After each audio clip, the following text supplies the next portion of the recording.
Hello everyone, this is Planescape Torment, game I'll be playing and narrating today.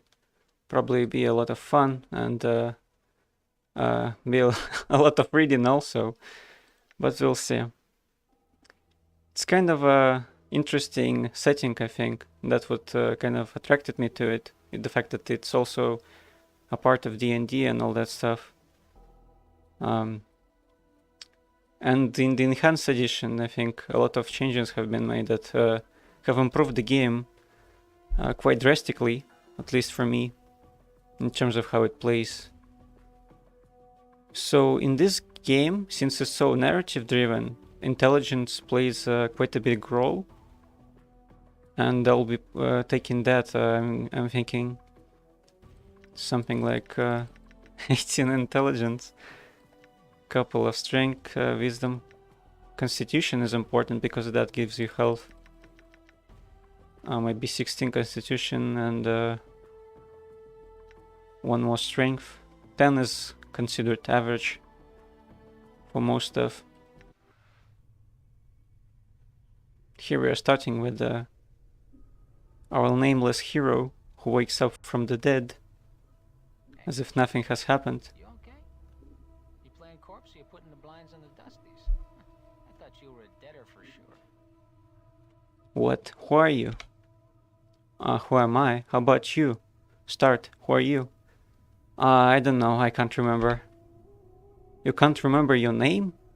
Well, next time you spend the night in the Berg, go easy on the bub. Name is Morty. I'm trapped in here too. I think Berg means the pub, and the bub means the drink, basically. Trapped? Yeah, since you haven't had time to get your legs yet, here's the chant. I've tried all the doors, and this room is locked tighter than a chastity belt. We are locked in where? What is this place? It's called the mortuary. It's a big black structure with all the architectural charm of a pregnant spider. The mortuary?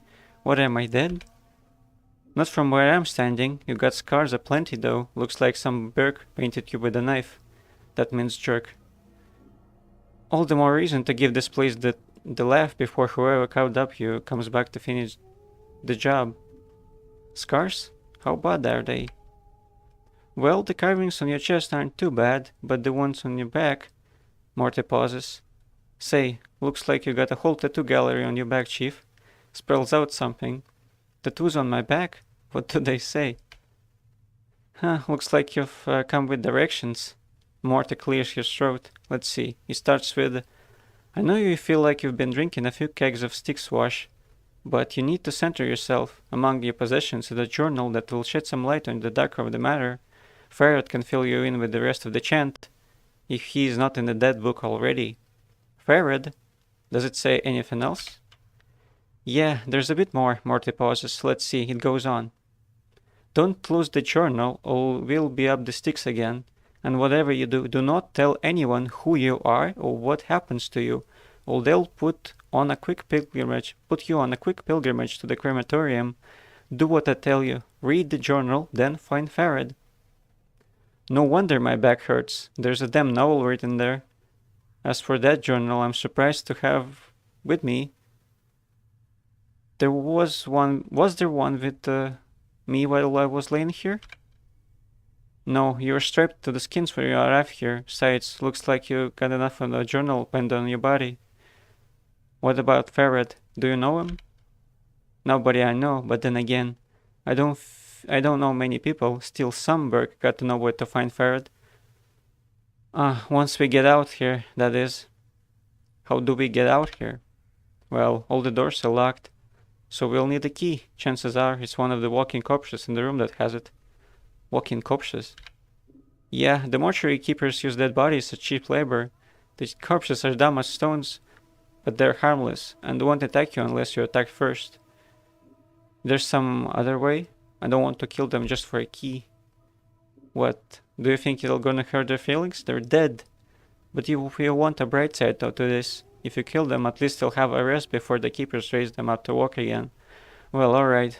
I'll take care of one of them and get the key. Well, before you do that, arm yourself first. I think there's a scalpel on one of the shelves around here. Alright, I'll look for one. One last thing. Those corpses are slow as molasses, but getting punched by one of them is like being kissed by a battering ram. If they start getting an edge and you remember that you can run, and they can't, use it to keep the distance if you need to recover. Alright, thanks for the advice. So finally in the game, as you can see, a bunch of text, and there'll be more later on. Let me look for a scalpel first. Bandages will do really nicely, because they restore health and stuff. There's a scalpel. Oh, what's going on? Alright, you found the scalpel. Now go get those corpses, and don't worry, I'll stay back and provide valuable tactical advice. Alright. Time to introduce those corpses to the second death then. Let's go. Actually, Morte is even more useful in the beginning of the game because he does more damage to the enemies. Let's see. Yeah, that was... There we go. He might not have the key though. Yeah, I think that one was empty-handed. Let's see the other one. That was quick. There's plenty of experience as well. Don't remember if that's a big number or anything. 65 seems pretty good actually. What's with these moving objects? Those are called the slabs and they're covered by dried blood, it seems. Lots of bandages and the rails. A system of rails is running through the whole room. It looks like the slabs in the room can be moved around on these rails. Yes. So it's a well thought of operation, if you think about it. Can't move through this door. I know this is the one we have to get, but I wanted to look around. Let me quick save before we go any further. Some advice, Chief. Keep it quiet from here on. No need to put any more corpses in the dead book than necessary, especially the famous. Plus killing them might drive the caretakers here. I don't think you mentioned it before. Who are these caretakers? They call themselves the Dustmen. You can't miss them. They have an obsession with black and rigor mortis on the face. A rigor mortis of the face. What does that mean? They're an adult bunch of ghoulish death worshippers. They believe everybody should die sooner than later. Okay, let me look up rigor mortis. Rigor mortis, from Latin, is the fourth stage of death. It is one of the recognizable signs of death, characterized as stiffening of the limbs and corpse caused by chemical changes in the muscles post-mortem. Wow, that's... And they have a face like that?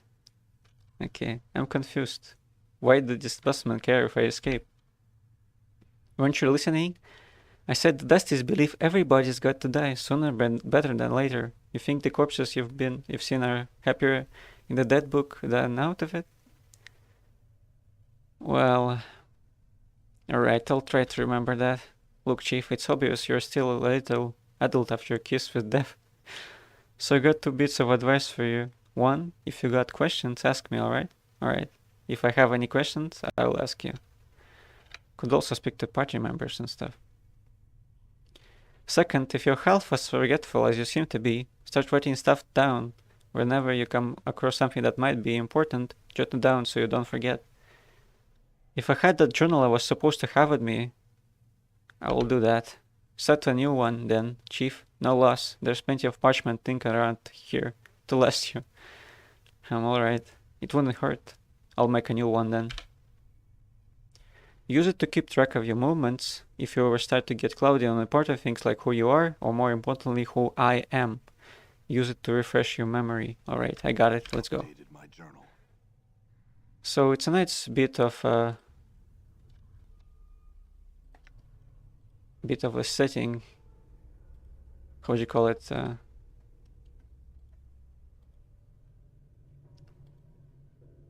It makes sense for him to have a journal, basically. Like most RPGs do. But here it's kind of a must. Maybe we should talk to one of them. The shambling corpse gazes at you with vacant eyes. Your skin is paper thin, almost wispy. It's like someone draped a sheet of cobwebs across your frame. The numbers 594 has been scratched onto your forehead with a charcoal pencil. It was great talking to you. Farewell. Psst. You see the way she was looking at me, huh? You see that? The way she was following me, the curve on my occipital bone. You mean that blank eye beyond the grave stare? What? Are you blind? She was scouting me out, with shameless the way she was wanting me. Yeah, Morty is like that. Whatever, let's go.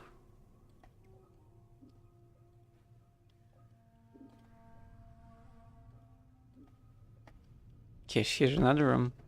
I should have checked this for lootables, but doesn't seem to be any in here.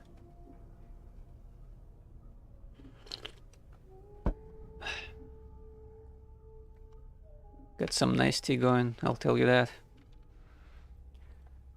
Nothing here. Receiving room logbook. What is that? This image, the huge logbook lists mortuary procedures in a tight scraped script. All shells entering the mortuary are to be delivered to the receiving room and locked with the scribe on duty before being embalmed or cremated. The faction is not responsible for any possessions lost or out on site and stolen by collectors who have brought the shells to the mortuary. The shells' possessions are to be stored in the receiving room until an initiate can be sent to claim them. Please catalog all the possessions in the logbook.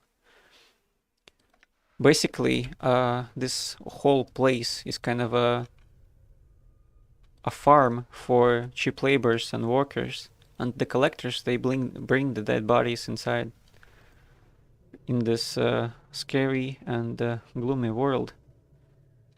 This is the scribe, I think. His name is Dahl. Let's talk to him. This scribe looks very old. His skin is wrinkled and has a slight trace of yellow, like old parchment. Charcoal grey eyes lie within the angular face, and a large white beard flows down the front of his robes like a waterfall. His breathing is ragged and irregular, but even his occasional coughing does not slow the scratching of his quill pen.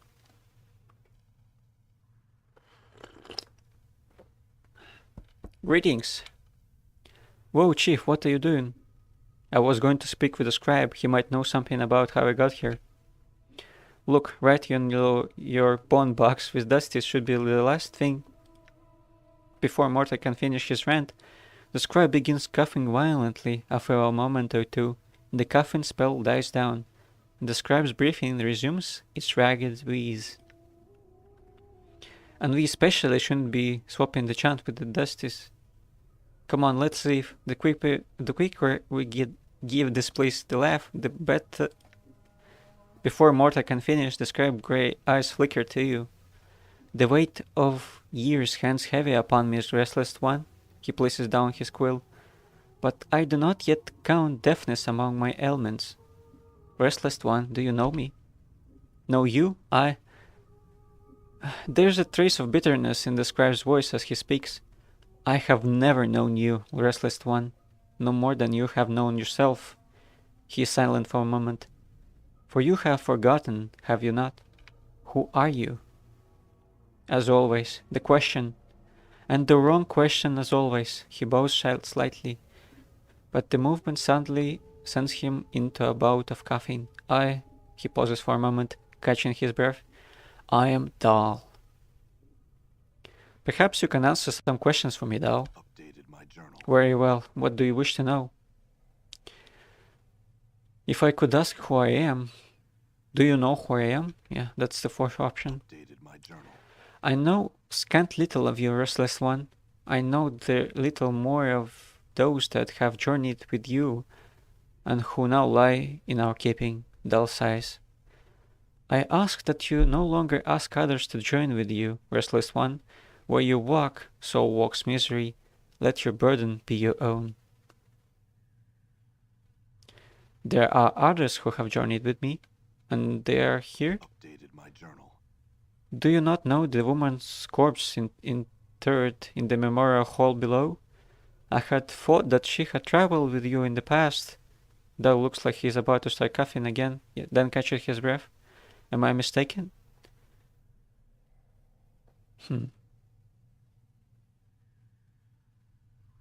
Where is her body? In the Northwest Memorial Hall in the floor below us. Check the briars there? I need to look up that word. Her name should be one of the memorial plaques. Mayhap that will revive your memory. Let's check what briars means. A bier is a stand on which a corpse or coffin or casket containing a corpse is placed to lie on a state to be carried to the grave. It's like a... It's not really a stand. At least the picture I got, it looks like it has wheels. There's also the Pope being carried by a bunch of people. I'm guessing that's not the current Pope. That wouldn't be right.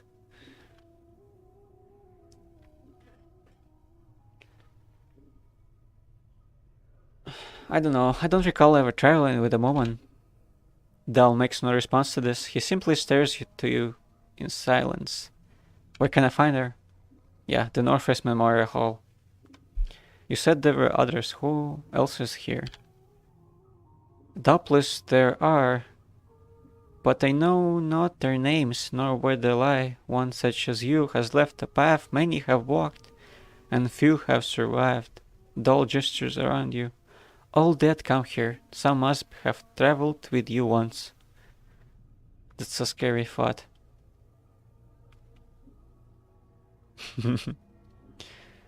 Okay. I will look for them then. Perhaps they construct my memory very well. As you turn to leave, Dol speaks. Know this, I do not envy you, restless one. To be reborn as you would be a curse that I could not bear.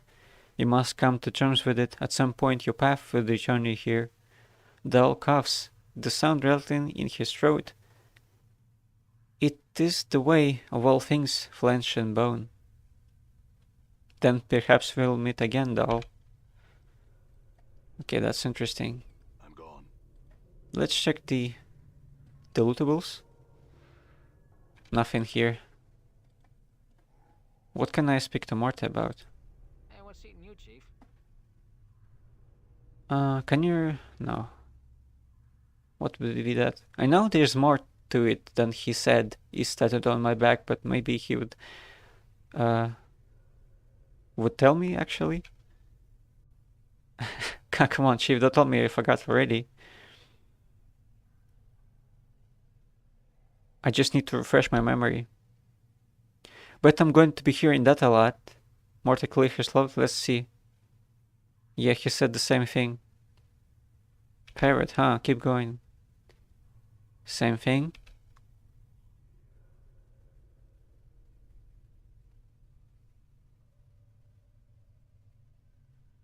And you're sure you don't know anyone named Ferret?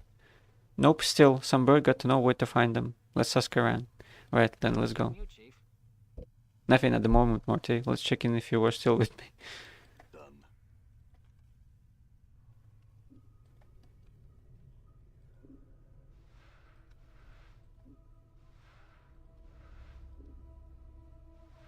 Oh, there was some gold in here. Copper commons and fist irons.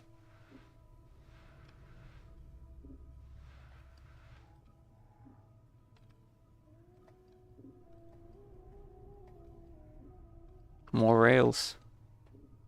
This room was empty. No, there are some zombies here. They don't seem too interested in me at the moment.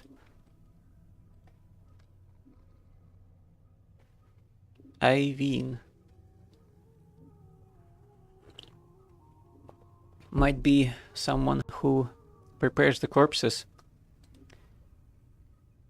You see a slight young woman with pale features. The sunken flesh around her cheeks and neck make her appear as if she's starving. She seems intent on dissecting the corpse in front of her, patting the chest with a finger. Greetings. The woman does not respond. She seems too intent on the body in front of her. As you watch her work, you suddenly notice her hands, her fingers at talons. They are darting in and out of the corpse's chest cavity like knives removing organs. Whoa. It's almost like some kind of a dish or something. With a fork, I am imagining that kind of thing. What's wrong with your hands? The woman makes no response. Updated my journal. She's a tiefling, chief. They got fiend blood in their veins, usually cause some ancestors have shared knickers with one demon or another. Make some of them adult to the head, and adult looking too. I didn't know there were tieflings actually in Planescape. So it's interesting to know. Tap the woman, get her attention. The woman jumps and whips around to face you. Her eyes are rotting yellow with small orange dots for pupils. As she sees you, her expression changes from surprise to irritation, and she frowns at you. Greetings. She doesn't seem to have heard you. She leans forward, squinting, as if she can't really quite make you out.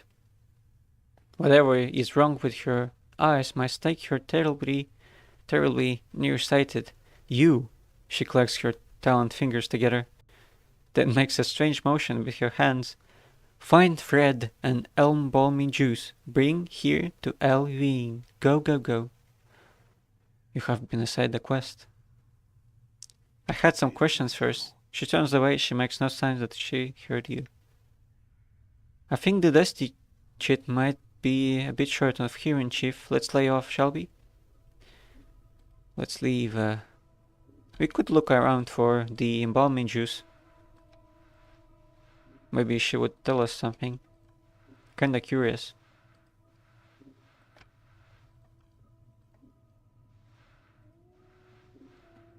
Nothing here.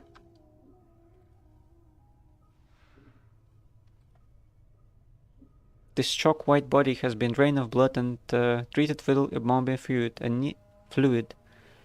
A neatly stitched seam runs down the corpse's chest, as we see a corpse on one of the slabs. Bunch of barrels. These barrels contain murky fluid, smells like a cross between vinegar and formaldehyde. I see. I see. Nothing. There doesn't seem to be anything in the room she was in. So what about this one? Nothing here. And that one probably leads. Where does that lead? I don't know. Let's check it.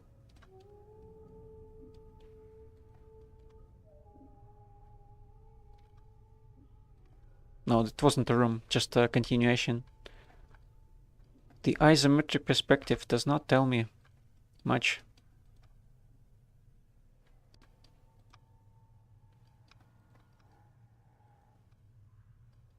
What's in this room? All of these rooms look the same. Ah, there it is. Jar of embalming fluid. Another one. I think you can apply it to yourself even. She wanted something else though. This container is locked. I don't think I can lockpick it. Let's check the journal. What I need to find a needle also, yeah.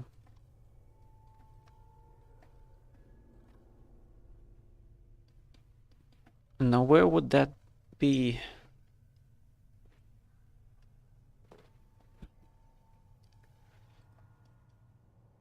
Door's locked, you need a key.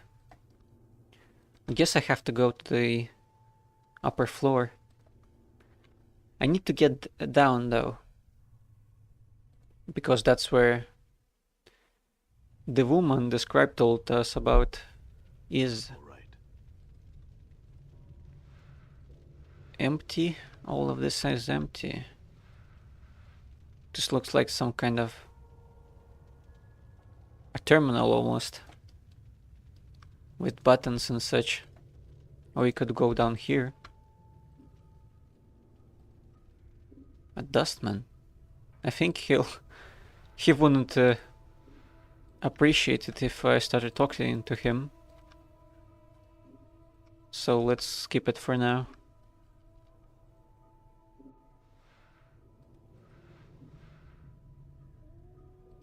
I mean, obviously you would get out of here sooner or later, because the character gets resurrected all of the time. He can't really die because he's cursed or something like that. Dustman request. Dustman request. Yep. I thought it said Dustman's request, but I read that right actually the first time. A note written on a skirt of dry parchment. Contact the necromancer responsible for raising contractual worker 42. I know he's examined the skeleton before, but I am certain the initial raising of the body was warped. The worker still responds to commands, but when it has completed a task, it resumes pacing in the same circular pattern as it did before. Dahl recently informed me that the worker 42 exhibited that same walking pattern when it was a zombie decades ago. There might be a soul echo in the marrow of the skeletons. There might be a soul echo in the marrow, or the skeleton's age may have caused the magic animating him to decay. One of the initiates suggested it may be following an order issued by higher-ranking dustmen in the past, but I have found no records of such an order. Whatever the reason for its behavior, the matter is to be resolved and the worker replaced. So for decades, they reanimate corpses and they work for even in death.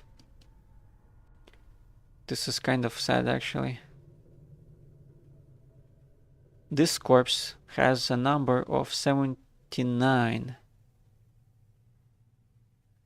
Meaty head was clearly severed at some point and hastily sewn back on. Several different sets of stitching, all in various states of unraveling, seem to indicate that the head is constantly being knocked back off and reattached during the course of its work. And the number appears to have been branded on its forehead. Examine the Fang Circle. The Fang Circle looks like it was branded on the corpse's forehead long ago, presumably before it died. It might be a religious icon of some sort, or a rite of passage.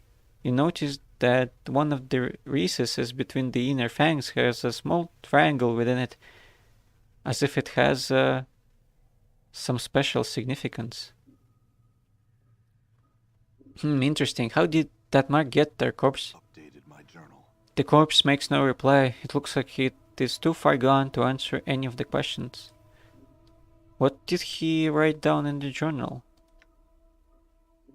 Found a strange fang circular symbol on the forehead of Zombie 79. For some reason, the mark struck with me as important, but I don't know why. I don't know either. It might have some significance later on, I guess.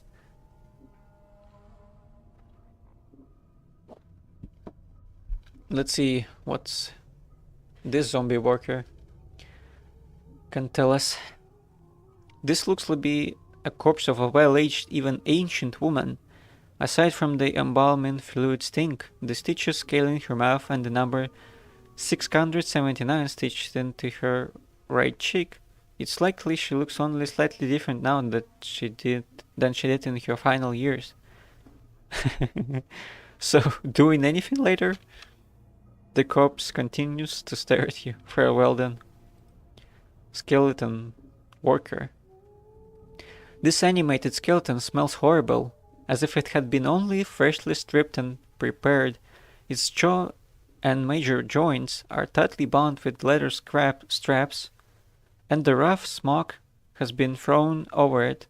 The number 1221 has been chiseled into its forehead. Okay, so what's a smock? Let me Google that real quick. Oh.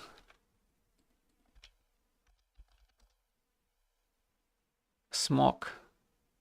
Smoke definition. A piece of clothing, like a long shirt, worn loosely over other clothing to protect it. Ah, I see. I see. Pardon me, have you seen any skeletons walking around here? The skeleton makes no reply. Great talking to you, Bones. Stay healthy. Wonder if this Greybeard would mind if I borrowed his body. Greybeard? Greybeard, well, you know, geezer, old feller, yellow dog, old. Well, I don't think he's in any position to object. Why not take his body? Morty studies the skeleton for a moment, then shake his head. Nah, I would need a fresher one than this. And something with a little more dignity. This one is all creaky and fractured. And you're not? Oh, you're a sack full of laughs. Morty glares at you. Besides, you're the one to talk, Burke. Mirrors beg for mercy when you're around. Oh yeah? At least I have all of my parts. Morty snorts. You're not quite sure how he managed it without lungs. Let me tell you, Morty, there's nothing more satisfying than walking around swinging your arms. Breathe in the crisp air through the lungs. It's great to have a body. I'll have you know that helping you escape the preparation room has now been added to my growing list of regrets. Morty snorts again.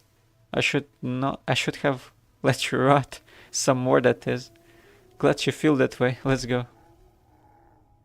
Oh, that zombie made some noises.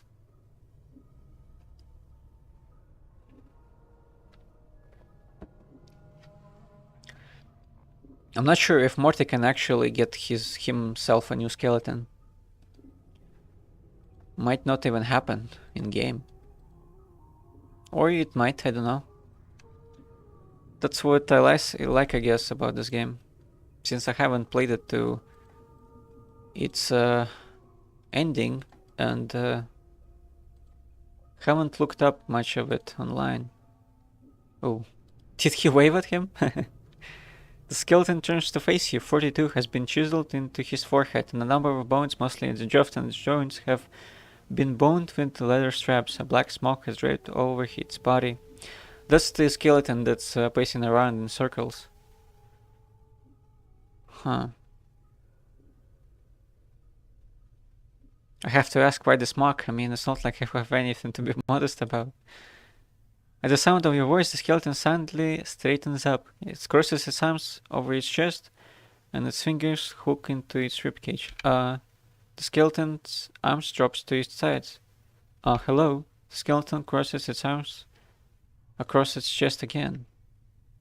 Would you cut that out? His arms are gonna snap it. The skeleton's arms drop to its sides. Examine the skeleton carefully. You're amazed this rack of bones is still in one piece. Its yellow bones are smeared with plaster and several layers of foul-smelling glues. Smeared with plaster? What would plaster be? Plaster, a pasty composition of lime of gypsum, gypsum, water and sand that hardens on drying and is used for coating wall ceilings and partitions. So they basically gave him a new coat of paint, I'm thinking. What little you can see of the bones reveals hundreds of hairline fractures. Although someone has taken care to bind the skeleton with leather straps and bolted joints together, the straps are frayed and the bolts look like they're about to fall out. Try and pry out the skeleton's joint bolts. Whoa, Chief, that's vandalism. Those bolts are probably the only thing holding that bag of bones together. Necromancy only goes so far with these old fellas, you know? So, at the sound of your voice, the skeleton suddenly straightens up, crosses its arms over its chest, and does the same thing again. Well, try and pry out the skeleton's joint bolt. The bolts slide easily out of the skeleton's joints. The skeleton collapses, some of its bones still twitching. Wow, I actually could do that. That's interesting. The dustmen want to catch me, but I'm a bit quicker than them. Maybe they're too tired of catching me each time I wake up. That zombie looks unique. The number 1146 is carved into the forehead of this walking corpse. Its lips are sewn together with coarse black thread. The entire body is covered with cardboard scars, worse even than your own. As if its owner had been burned to death, its nose, ears, and several digits are missing, presumably charred away in some long ago conflagration.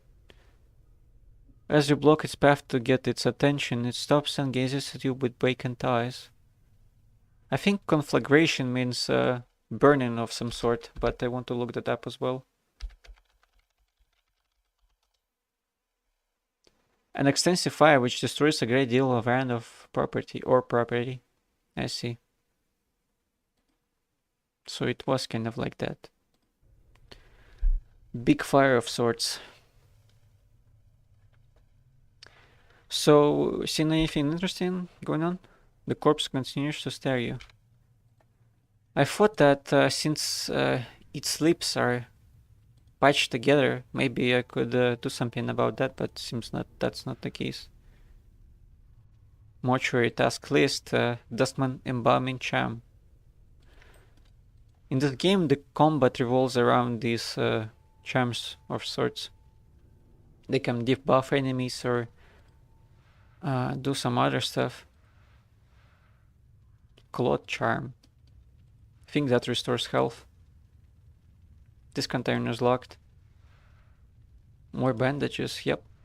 I'll take that. Let's see what the task list is about.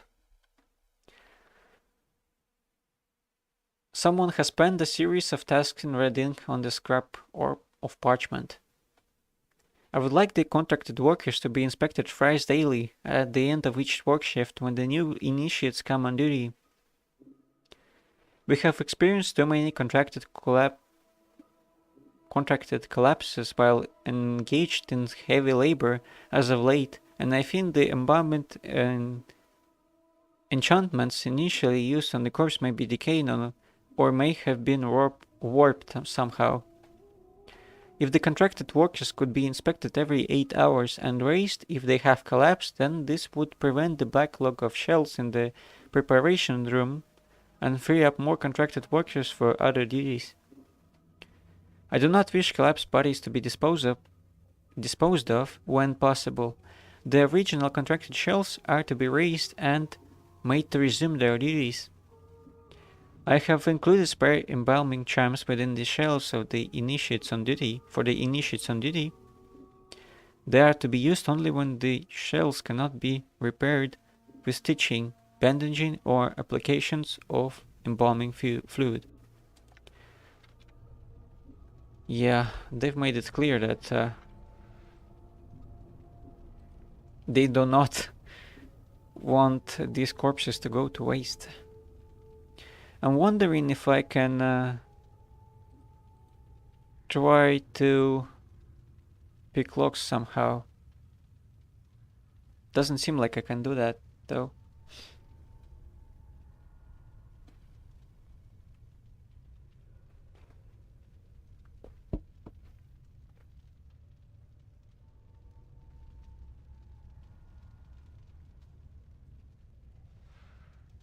Oh, needle and thread.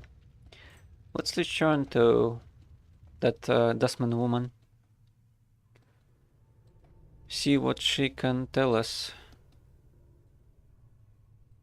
You here. You there. Hold. Oh wait, he left something. A wooden club. That skeleton we picked the joints of. Jolts of. Or bolts, I think those were bolts. He left a club, a wooden club. It deals 1 to 6 crushing damage. Scalpel does 1 to 3 piercing. I think crushing damage would do way better because we're fighting skeletons and zombies and so on. How can I Go back, yeah. There it is. All right. Mortuary, second floor.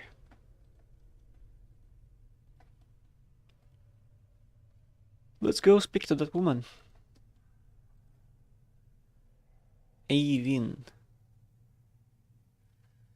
You see Evin. She's still dissecting the corpse chest with her talons.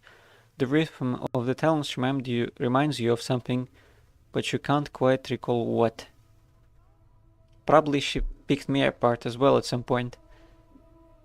Watch her study the motions of her hands. My journal.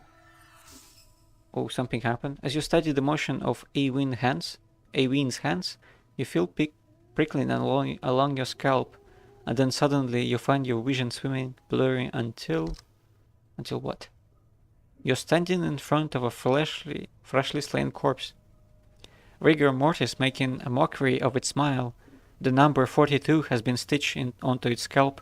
The zombie is lying on a slab, and you have just finished stitching up its chest. You have placed something inside, something that may prove useful if you come this way again. That's interesting. Echo, keep things safe and wait for my return. The memory of your voice is an echo, strange and hollow to your ears. You cross your arms in front of your chest, and to your surprise the corpse does too. After a moment your hands fall back to its sides, and as it does the vision fades until you are watching Ewen's hands make their stitching motions once more.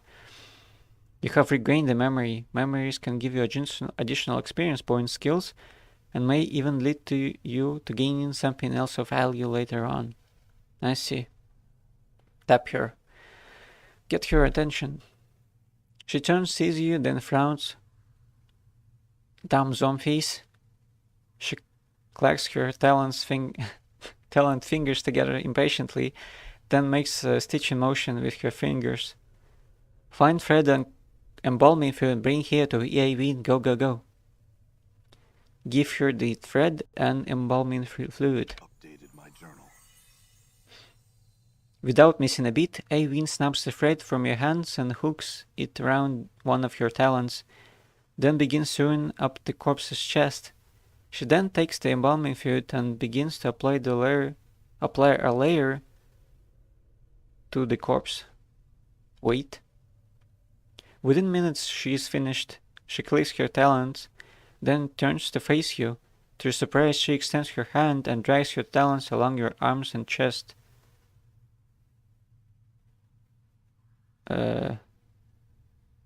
It's not that I'm not flattered, but it looks like you have a new friend, Chief. You two need some time together, or slow it, Morty. As she traces your arms and chest, you suddenly notice she seems to be examining your scars. She withdraws her talons, clicks them twice, then bends forward and examines some of the tattoos on your chest. Who write on you? Hivers do that. No respect for zombies. Zombies, not paintings. She sniffs, then pokes one of your scars.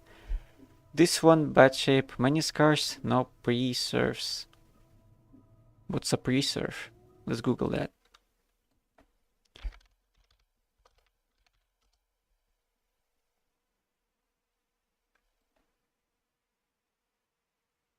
Oh, I think that means preservatives of some sort for the embalmed corpses and all that.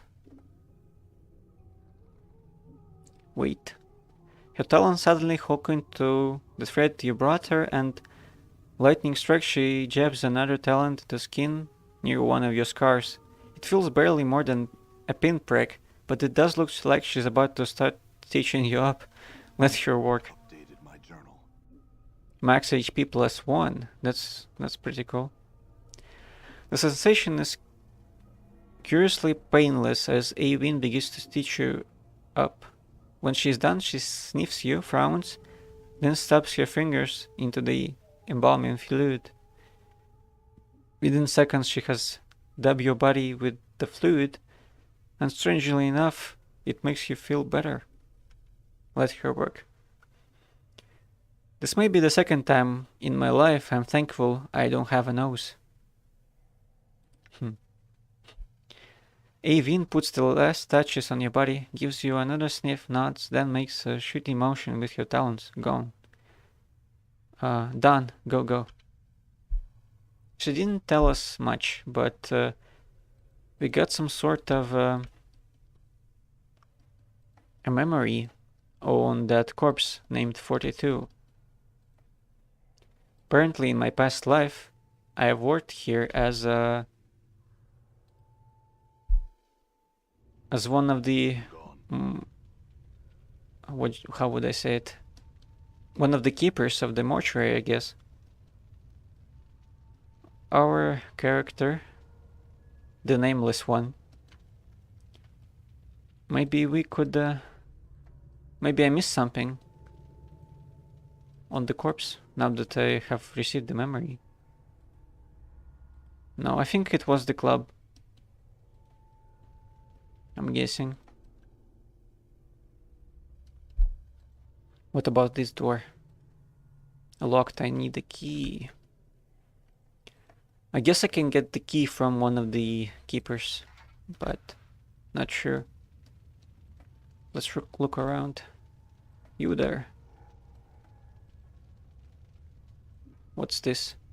The air roaring from the mouth of this immense furnace is incredibly hot. Walking even a few steps past the archway could certainly cause your hair and flesh to burst into flame. Yeah, I guess I won't be doing that. That's the crematorium.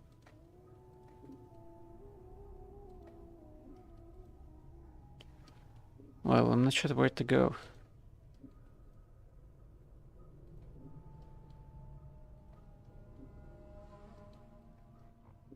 The soundtrack kinda reminds me of Fallout 1. Mortuary sanctum key. Yeah, that's what I need. I'm guessing this is the sanctum. Yep, seems like it. Quick save. More lootables. Hatchet. No, that's a hammer. Does 1 to 6 crushing and proficiency in hammers. Usable only by fighters. Who can use the club though? Not usable by mages. That's unfortunate. I wanted to be a mage in this playthrough. Iron pry bar. Usable only by fighters and thieves.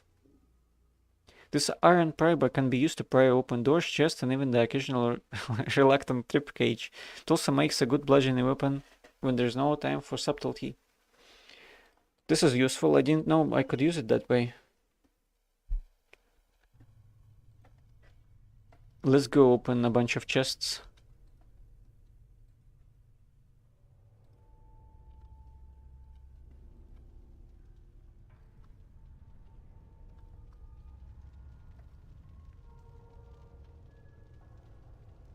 I'm hoping the dustman won't catch me. Select weapon, pry bar. Oh, I could force it. That worked out. Corpse fly charm, bone charm. And we got something else. I think it was the coppers. I'm gone.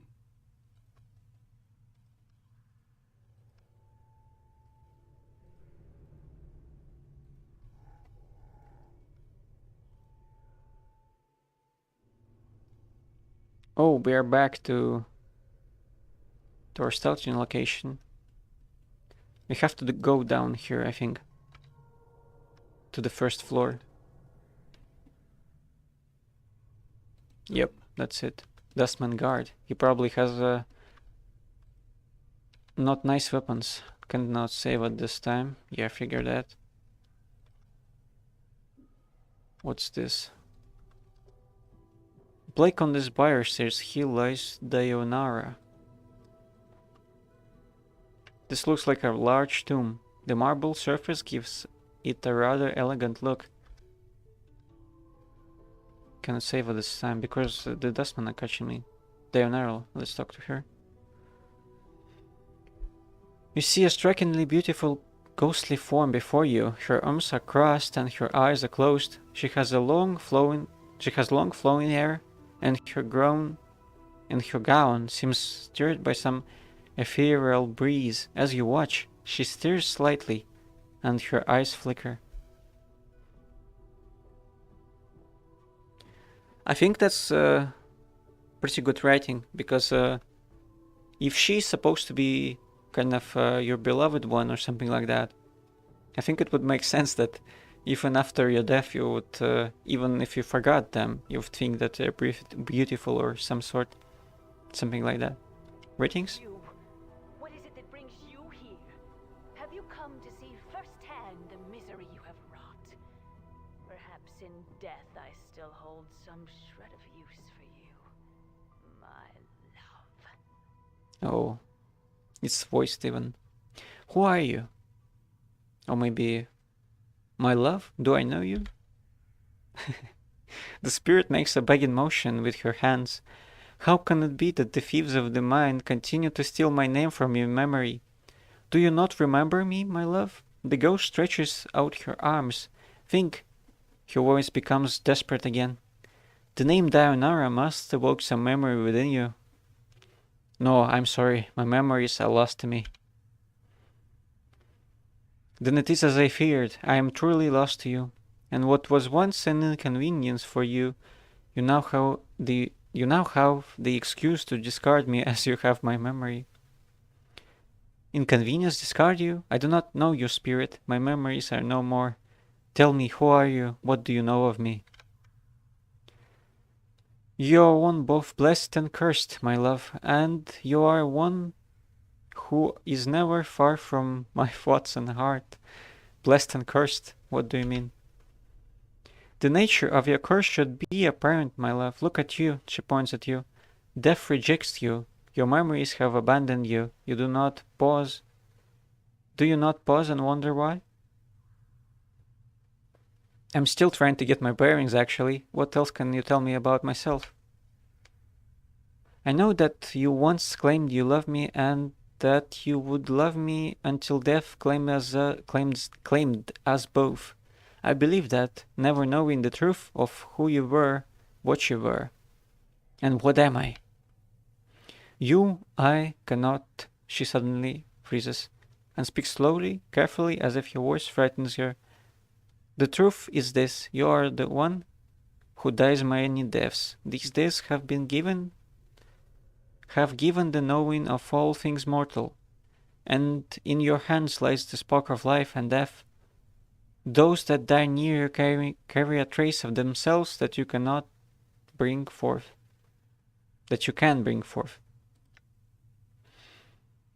As Dionara speaks the words, a crawling sensation wells up in the back of your skull. You suddenly feel compelled to look at your hand, and you lift it and look at it. As you lift it and look at it, you can see the blood coursing sluggishly through your arm, pouring into your muscles, and in turn giving strength to your bones.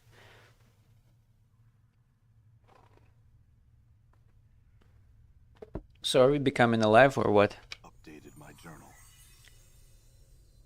And you know Dionara is right. You suddenly remember how to coax the dimmest spark of life from a body, and bring it forth. The thought both horrifies you and intrigues you. Wow. You have remembered how to raise others from the dead. To access the ability, you select the special abilities button in the quick menu. You can only use this on party members that have died in your presence. It will not work on anyone who dies not travel with you. It will not work on party members you remove from the party while they are dead. I see. I had other questions. Well, I need to escape this place. Can you help me? Leave? Dionara's voice drops to a hiss, then raises again. Leave? You ask me, who I am trapped here because of you, how to leave this place? Yes, I need to escape this place. Do you know of a way out?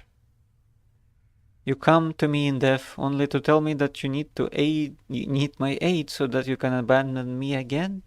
Your face is a mask of fury. I died for you, my love. I suffer for it even now. Well.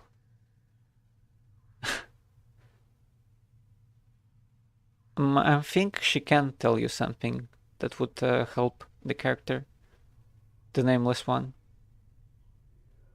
So, I don't know. Let's let's plead to her for help. Daenerys, please, I need your help. Will you spurn me in my hour of need? Spurn you? You dare to accuse me of spurning you? Daenerys flings her arms outward in an arc, then brings them in front of her. The index finger of each hand pointed at you. Whoa.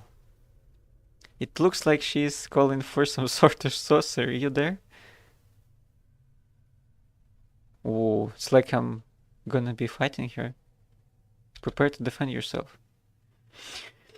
Burn, may you burn in as if the very fires of Bator were devouring you from within. Bator is one of the 9 hells in this game. I curse you. Burn, I know it's but a fraction of my hatred for you. I curse you with all my heart and soul that will never be free from the shackles of your wretched unlife. May you shrivel and die, your mind withering as it festers in a rotting body. Wait, I have time to apologize. Hey Chaz, welcome to the stream. This is my favorite game of all time. I subscribed to your channel because I love the music. Did not expect to see you stream such a cool game. Well, I wanted to play it for a long time, to make a playthrough of it, but each time I think it just I got bored because of it's like so many text and so on. So I thought maybe if I read it out loud it would help out me to actually play it and stuff. And I guess streaming is also fun if I do it that way. Glad to see you on the stream, by the way. It's nice to have you. Wait, I've come to apologize. Once spoken, the curse cannot be undone. The narrow voice drops to a hiss. I know this. I have all eternity, my love. I shall wait for you to come to death's halls. She smiles. But there is no joy in it. We shall be together again. I don't think she cursed me. Or did she? For real, it's a book. Yeah, sort of. Undo what you have done. I warn you. Daenerys closes her eyes and with an ethereal whisper she fades away. You back with me, Chief? You kind of drifted out on me there. No, I'm fine. Do you know who that spirit was? A spirit? That spectre I was talking to, the woman. You were rattling your bone box with some woman? Where? Morty looks around excited. What did she look like? She was right on top of the beer. It almost sounds like a beer. I wonder if that's how you pronounce that word. Did you not see her? No. We kind of just drifted out for a bit there. Just stood there, statue-like. I was a little worried you'd gone adult on me again. No, I'm fine, I think. Let's move on. I'm not sure if Daenerys is actually the person who has cursed you by the reincarnation and stuff. By the way, I'm kind of planning to play a mage on this. I've played some of it, and a bit of in the middle I think I got bored on maybe somewhere early game. But I remember vividly that the dialogue for when you train for a wizard is really interesting, and it might be kind of regret that I did not read much of text before that. I guess we'll see in the playthrough if I get to that place. Oh, what's that?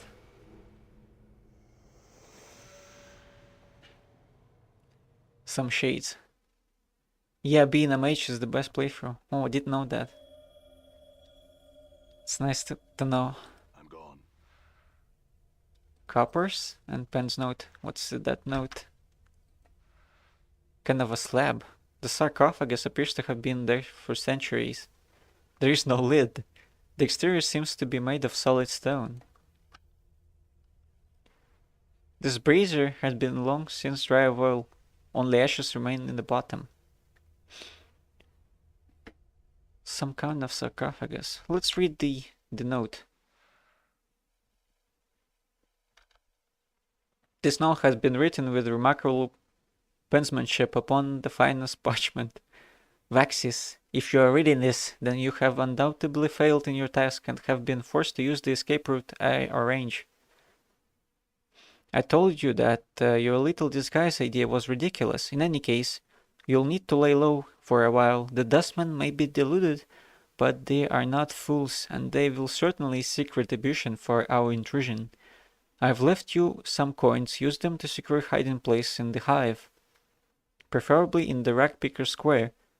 The dustmen will be unwilling to look for you there. Once you have secured the new hiding place, I have a new mission for you. Find out where Farad is getting those bodies he is delivering to the mortuary.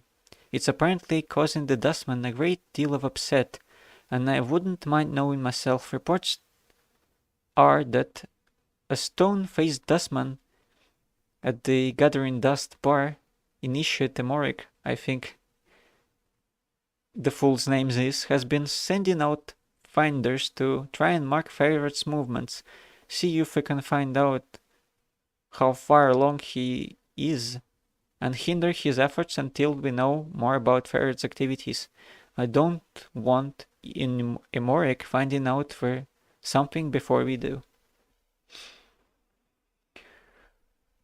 So I guess we could find this Emoric and then find out more about Farad. And don't remember if that's how I done it the first time. But I guess it would make for an interesting game. That's Sigil for you. You can almost see the graphics with the stone. How it gets repeated. I got an achievement. It says Mortuary Gate. It seems like they've added achievements to the game some time ago, after I played it for the first time. Alright. I'm not sure if, yeah, there's a map of the hive. I'm gone. Doesn't really tell us where we are exactly. What about this hive dweller? The man looks you over and draws a semicircle over his heart. I tend to my own affairs, blood, and only ask you that you do the same. Farewell. Okay. Let's walk around here. Oh, these dabuses are interesting. You see a tall creature with a shock of white hair. Its skin has a greenish cast, and a pair of goat horns protrudes from its forehead. It is dressed in long flowing robes and appears to be floating slightly above the ground. Greetings. The creature turns to face you, and a series of symbols appear around its head. The symbols have a slight glow about them, and they just hover there. Oh, for the power's sake. Piking Debus. Piking, I guess, is the course word. What's wrong? He's a Debus. They speak in Rabuses. Rabuses? I know how to pronounce this word in Russian, but I have no idea how to pronounce it in English. I guess Rabuses. These annoying word puzzles, if you don't know what he's saying, then we better find the native or some other way to communicate with him if you want to. An annoying bunch, my bet. They can't speak, they just would rather piss everyone else off by trying to puzzle out what they're saying. You must be playing Beamdog Enhanced Edition. They did a pretty good job, I think. Yeah, I think so too. I also played Baldur's Gate, completed that game, Baldur's Gate 2, and comparing that to what they've done in the enhanced editions for that game, I think I would rather have the original for Baldur's Gate. Because, I don't know, I find that the paper dolls in the inventories kind of make the vibe for me. I wish they didn't change that, but I think that's an unpopular opinion. And also I've enjoyed the Dragon Spear expansion they did. Also, that swear word is rhyming slang. It's a stand-in for the C word. Or is it? I can't figure out what C word that would be.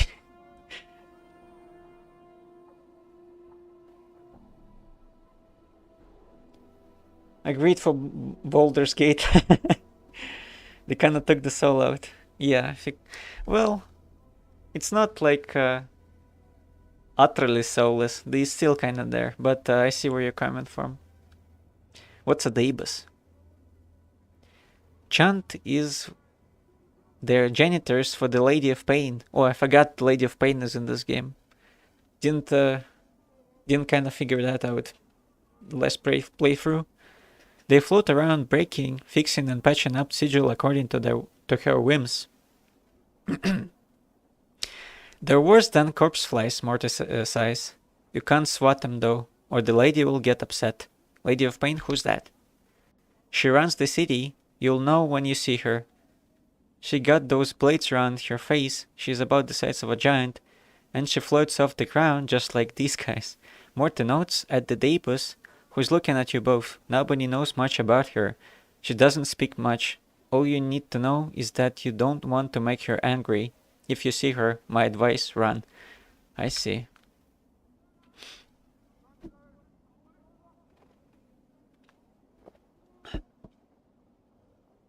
The Daebus waits patiently, its hands tucked into its sleeves. A series of symbols materialize above its head. Then they vanish and a question mark appears. Oh, by the way, have you checked out the third game? I'm curious what you think about it, actually. Since you've played the first and second game, that is. Try and strike up a conversation, see if you can translate what the Daebus is saying. You ask the Daebus several questions, trying to get a feel for the rebuses that appear above its head. It's extremely patient throughout your discussion, giving you easy sentences to translate. After a few minutes, you start to get the hang of it. It feels like you've done this before. I'm thinking since I got the 18 intelligence on this character, I can translate what he's saying. Maybe you can help me. The Daebus waits.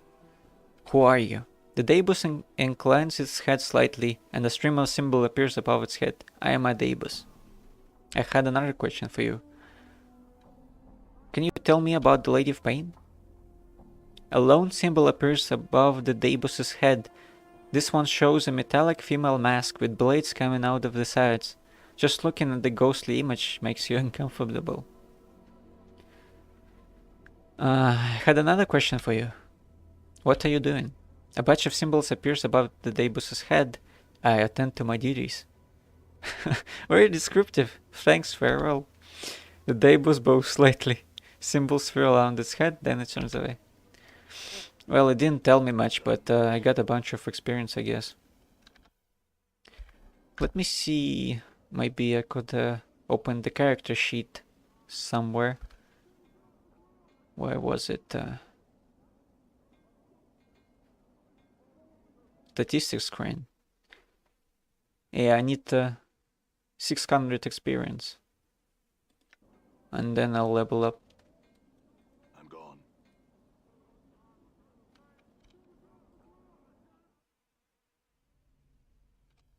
I'm gone. Someone's dwelling. Angir. Wife of Angir. Let's talk to Angir.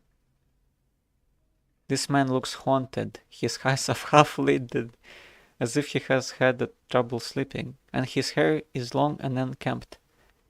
His beard is flecked with bits of dead skin and old bits of food. He doesn't seem to notice you as you approach. Greetings? The man glances up at the sound of your voice, and his slack expression vanishes. It looks like someone has lit 2 fires in his eyes. What be your business bargain into my house? His eyes narrow, and his teeth clench. Get, or I'll send you back to whatever grave you crawled from. Calm yourself, I have some questions. Baldur's Gate 3, it's more like Divinity Original Sin 3. Honestly, it's really fun, but they have a very different region of D&D fantasy than these old games. Yeah, I would agree to that. Although, I'm really glad what they did with the models of the characters. I'm glad they didn't just copy-paste that from Divinity Original Sin 2. And it kind of makes for me. I'm hoping that when it releases, it would also have a campaign editor, something like Neverwinter Nights, so people could make mods of it and so on. That would be kind of sick. I had fun with it too, actually. Game is beautiful, yeah, 100%. I wish though they had a different soundtrack. It doesn't vibe with me as much as the first and second game did. Calm yourself, I had some questions. The man's face turned blood red, and he begins shouting. Are you daft? With a snarl, he spits at your feet. You filthy, scar-ridden dog, off with you. Or even the powers won't be able to say you hide. Well then. The man throws parting shot at your back. You best be never cross the door again. You red-stinking bastard. That, live without another word. It's kind of funny. I don't even remember the soundtrack. It sounds a lot like Divinity Original Sin 2. That's why I don't like it. I wish they had something like... There's one track in Baldur's Gate 1 I kind of remember fondly, when I think it's called Wandering on the Plains or something like that. And I wish it was something like that, and it isn't. And it makes kind of... I wish it was better. But I still like the game, I think it's pretty good. It releases actually this August. So I'll be playing that as well. I think hive thugs actually attack you if you talk to them. You see a heavy-set looking man, he has a stone-faced expression. Greetings. The man looks at you for a moment, grunts, then raises his hand, revealing a wicked dagger. He smiles evilly and begins twisting in a menacing arc. Oh, very well. Yeah, they did attack me. I should be able to smash them though.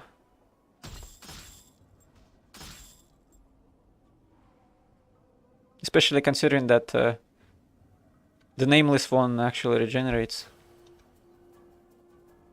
Oh my god, this is a wild goose chase. Okay, now he's down. Gives same kind of experience as the zombies. Let's make Mortar tank.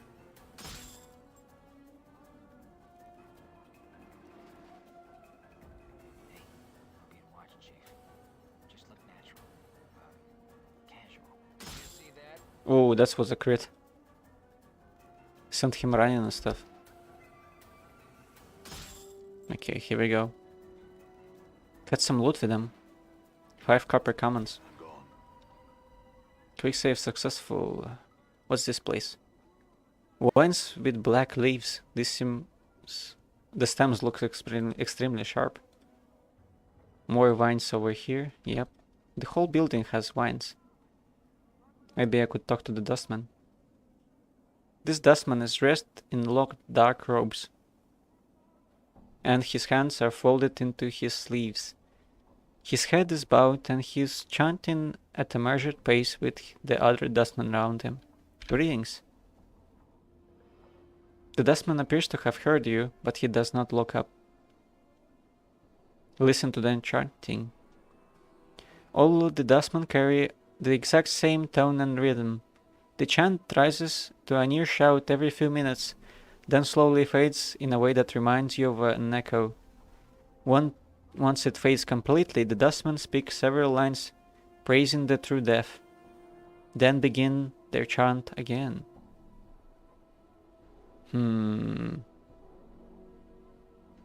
What's true death?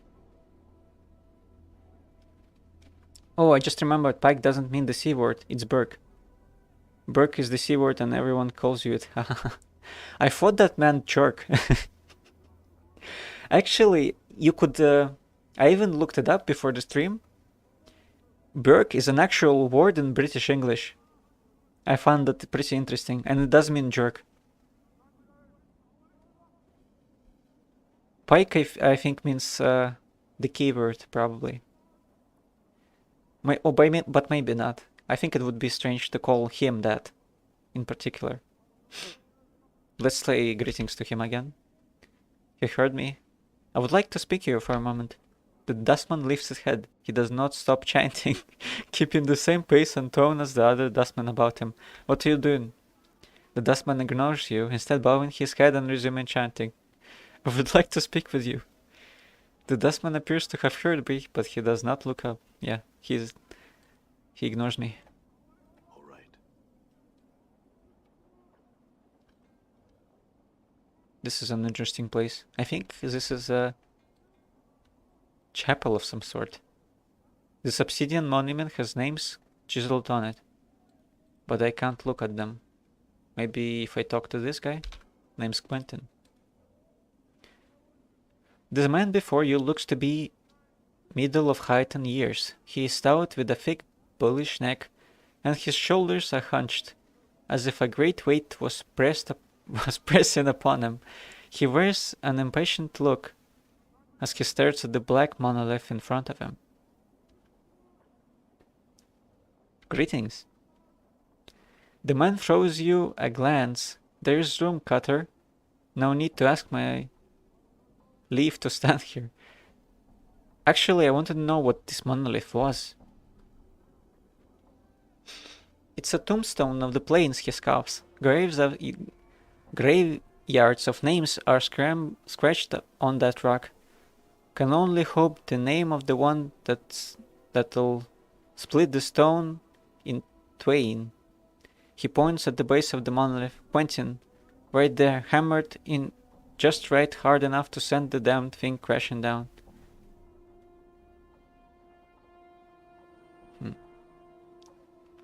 Berkshire Hunt. It's a British dock or something, but it rhymes with the word you're not allowed to say. Berkshire Hunt.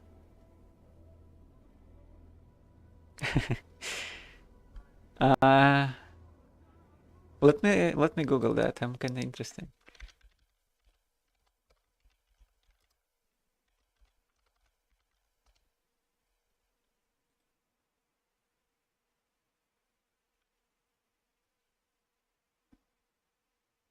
Yeah, I see. I get that now. Yeah, I was thinking of that word as well.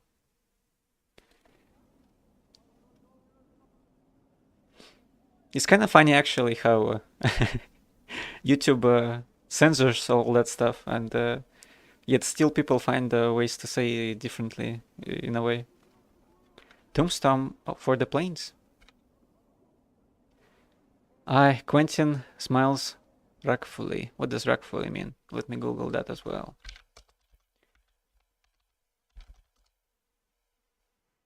Or maybe that was ruefully. In a way that expresses sorrow. Yeah, that's ruefully.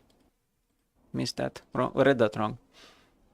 The dusty scratched the names of the dead on this monument here.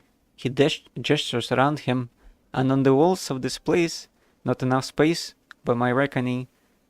But no matter, they do their best, can barely read half the names. What are you doing here? Reading the new arrivals. Try and find the new one every day. Try and remember if I knew him, nothing more. The dustmen record the names of all that have died on this monument. I scratch them on this rock. And scratch them on the walls in this place too, Quentin scoffs. I don't know why they take the trouble to take accounting of the dead. The Dusties have more care for the living. The living? You know about the Dustman mourners that come to this place. They aren't mourning the dead, see? They're mourning the living. You can barely get a word in them edgewise without them asking them to mourn some poor living berg for you. Why do they mourn the living?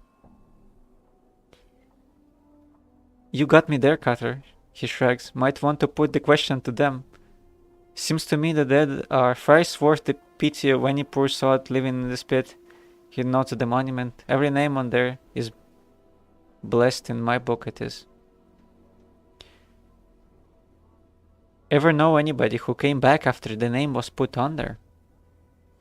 You mean come back from dead? From the dead? Quentin shakes his head. Not one, Cutter. Everything that lives dies, and that's the way of things. She shrugs. Still, considering the planes go on forever now, suppose anything's possible. I suppose so. Say, I had some other questions for you. No, I think that's it. No more questions. I'm guessing the nameless one would have his name here as well. But if it really is limitless in a way, the name, the number of names here probably would be pretty tough to find it. Maybe we could talk to this guy, Death of Names, his name is. You see a dustman with a crooked smile frozen on his face. Despite the smile, his eyes are dull as stones.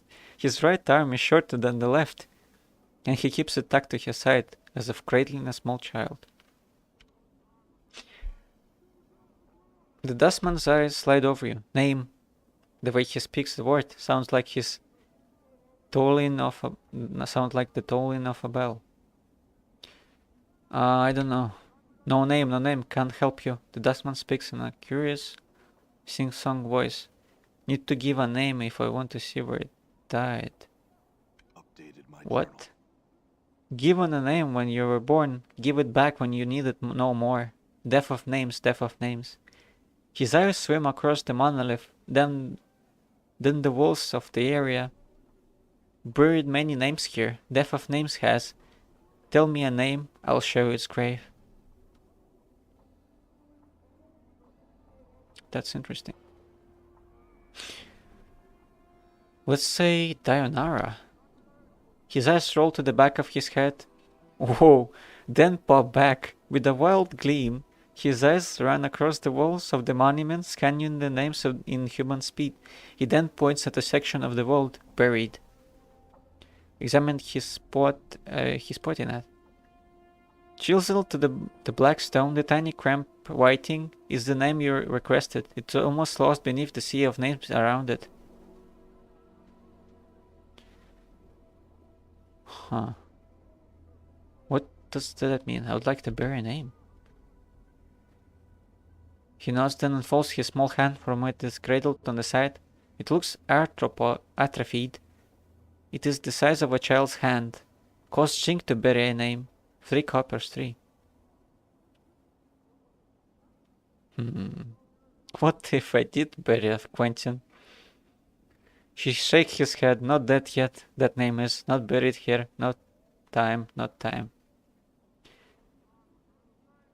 I wonder if what if I try Adon? I don't think that's his actual name. I think it's the one he came up with. He shakes his head. Not that yet. That name is not buried here. Not time. I see. Let me try another. What about Doll? Same thing? Yeah, he's not dead yet either. Very well, sorry to disturb you. What is Chef Tai? Looks like a demon of some sort. This woman's face looks broken and she's covered in scars. They look like bite marks and fingernail cuts. She's cradling the shreds of several rags in her hands and is staring emptily at the wall at the monument. At the names there. Greetings. Psst, you get back. The woman's teeth peel back, displaying a row of black canines. What do you want of Seftai? What's the matter? What's wrong? Those chaos men wrecked my cart, attacked me and killed 3 of my sisters who tried to stop them. No sisters anymore. Now they're nothing but names on this memorial wall. Chaos men? Chaos men, a faction, they says. What they are is an adult bunch that runs wild through the hive and does whatever they please. We never did no harm to them. Then they lope in like dogs and tear apart anything within their reach. Who are these chaos men that attack you? They are a hiver gang, a bunch of adult sods that call themselves the starved dogs barking, or some such barmy nonsense.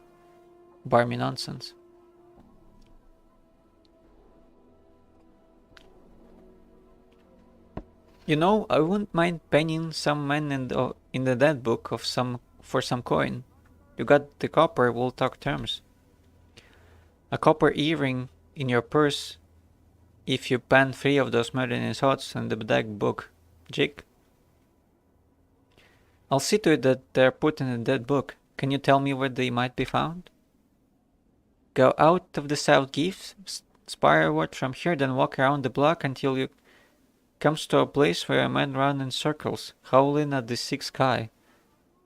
There's the star dogs they are. Updated my journal. Okay. I think that's not at all that important quest, just kill a bunch of guys. Probably won't be doing that. I need to find the pub. I need to find the local pub. What's this elderly hive dweller? A sense of great loss hangs over this elderly woman like a dark cloak as you watch her. A long, sad sigh escapes your lips. Greetings. She looks up your face, cloudy eyes squinting and straining to see you clearly. Forgive me, young cutter, but I am an old woman and I don't see so well. Do I know you? Perhaps, but I don't know you. She mulls over your answer for a moment, nodding. What is it you wanted then? I had some questions. Questions? Her expression curdles. Oh no, you're an adventurer, aren't you? Name, job, and all that rot, eh? Well, I won't have it. Off with you. I'm not an adventurer. Bar that. The woman straps her finger at you. I've watched the dustman put the name of me husband, damn his soul, me son and both me daughters on their memorial. Adventurers, all of them. Why I swung quite the sog myself on in the day. So I knows one when I meets one. The old woman seems to be working herself into a fit. Her face has become flushed and flecks of spittle fly from her lips as she howls at you. Let her continue her triad. I'll bet you got all sorts of balmy questions. She mimics your heroic stance. Greetings, I have some questions. Can you tell me about this place? Who's the Lady of Pain? I'm looking for the magic girdle of Swank Iron. Have you seen it? Do you know where the portal to the 2817th plane of the abyss might be? Do you know what the holy flaming frostbrand gong slaying warpland hammer of wounding and returning and shooting lightning out of your bums is? She spits, dung it all. Only gets in your dead book. I ought to kick you in the shins for even pestering an old woman about it all. Now go away and leave me in peace. That was kind of funny. All right. I think, oh. Bane Descender. Who is that? You see a heavy-set man with sharp features and a pained expression. Despite his huge frame, however, he has an effeminate look about him, and unlike the other residents you've seen, he looks to have bathed recently. As you approach, he looks up hopefully and calls out in high voice, "Craddock, good sir, what?" Eh? His hopeful expression dies as he studies your face. "1,000 apologies, good sir, if I have given offense." He gives a side bow. "I am called Bane the Sender. Fair child of thy Bane the Sender, I am one of the many runners in the employ of the House of Senders." I'm guessing the Senders mean that he's a messenger of some sort. "No apologies necessary, Bane. What do you want?" "1,000 apologies for troubling you with such a trivial matter, but I seek Craddock, an overseer in the hive. Bane looks like he's in pain, but alas, he eludes me." He looks at you hopefully again. "Could it be you have heard such a man?" "No, I haven't." Bane gives a deep sigh. "I am bound to deliver a message to him, and as yet, fortune has chosen not to favor me." "I see." "I could help you. If I come across this man, I would pass along your message." Bane's face lights up like a lantern. Oh, fortunate day for Bane and the House of Senders. Any assistance you could provide could be of most welcome. If you can find this Craddock and pass along the message, I shall see to you that you are paid for your troubles. Alright, what's the message? Bane recites the message almost like a mantra. "The shipment must be incursed by the third day, or there will be a penalty." Bane frowns. "I am told that Craddock will know of the shipment to which the message pertains. If I see Craddock, I'll pass along the message. Is there anything you can tell me about him before I go that might help me find him?" "He is said to be a giant of a man, stern of features, that he is an overseer in one of the hive marketplaces. Alas, I know little else than that, good sir." "I see. That's enough to go on for now." Bane bows. "Thank you, sir. Should fortune favor you, and you are able to bear the message to Craddock, be so kind to return and tell me of it. I will see to it your efforts are rewarded. Very well then, Vaden." My journal. I wonder if I could botch up the message and tell them something that's not really the message itself. Chief, what are we doing in here? Let's say we just give this place the laugh, all right?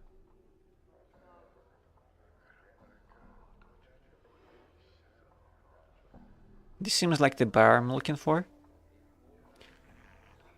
I think here we should find the man called what?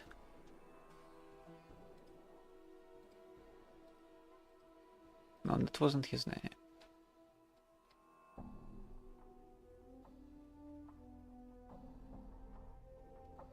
Oh, I think it was in the message.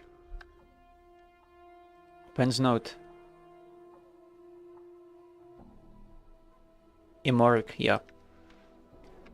That's the man I need. There he is. What's up? I'm gone. Let's talk to him. "You look lost, sir." "Indeed I am."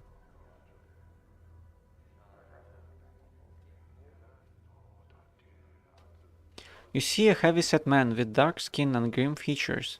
He is dressed in dustman robes and is regarding you with a stony gaze. "Greetings." "You have the look of one lost." The man's voice is like stones settling. "Did the wind send you, or are you here with purpose?" "Who are you?" "I am a Morik, factotum and initiate of the fourth circle." "Is this your bar?"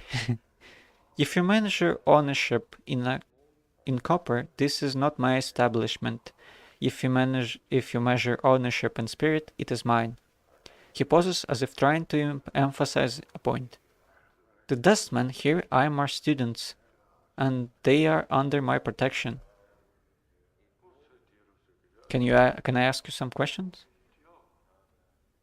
Yeah, I'm looking for a main man named Ferret. Have you seen him? I would know why you seek the collector Ferret. He stole something from me. Emmerich remains silent. His gaze is unnerving. He doesn't seem to blink. Why do you want to know my business with Ferret? The collector Ferret has brought many corpses to the mortuary of late. One must ask where these bodies are from. Tell me more about the bodies. Some are recent dead. They still have their last moments in their eyes. Many more bodies are centuries dead. The dust of ages lies upon their bones. One must ask where these bodies are from.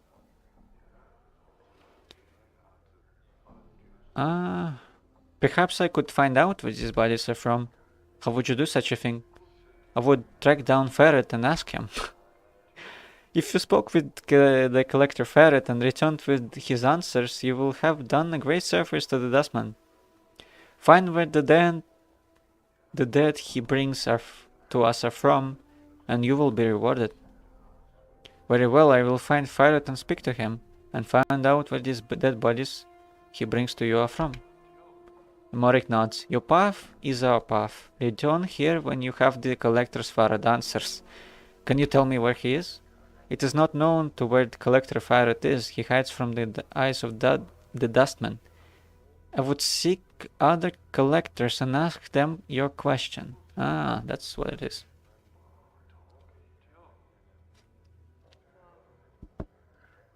Very well, I had some other questions. Can you tell me about the Dustman faction? Dustmen seek the true death. Some call it oblivion, but this is incorrect. The Dustman, the true death, is freedom from the chains of this false life. False life? This life that many cling to with their emotions is a false existence. As long as one clings to it, they will continually be reborn into it. One must divest themselves of emotion to escape this cycle. So something like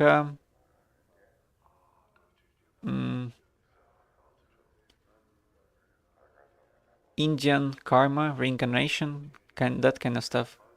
I don't remember if that was the Buddhist thought. Might be incorrect on that. But it's an interesting spin on it, I think.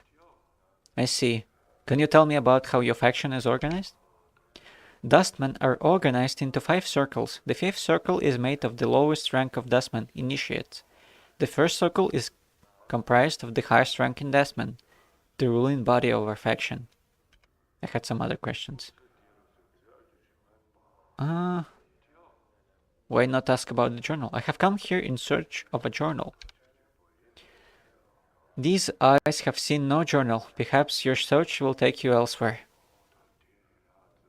I will look somewhere else then. Farewell. Could look into these barrels.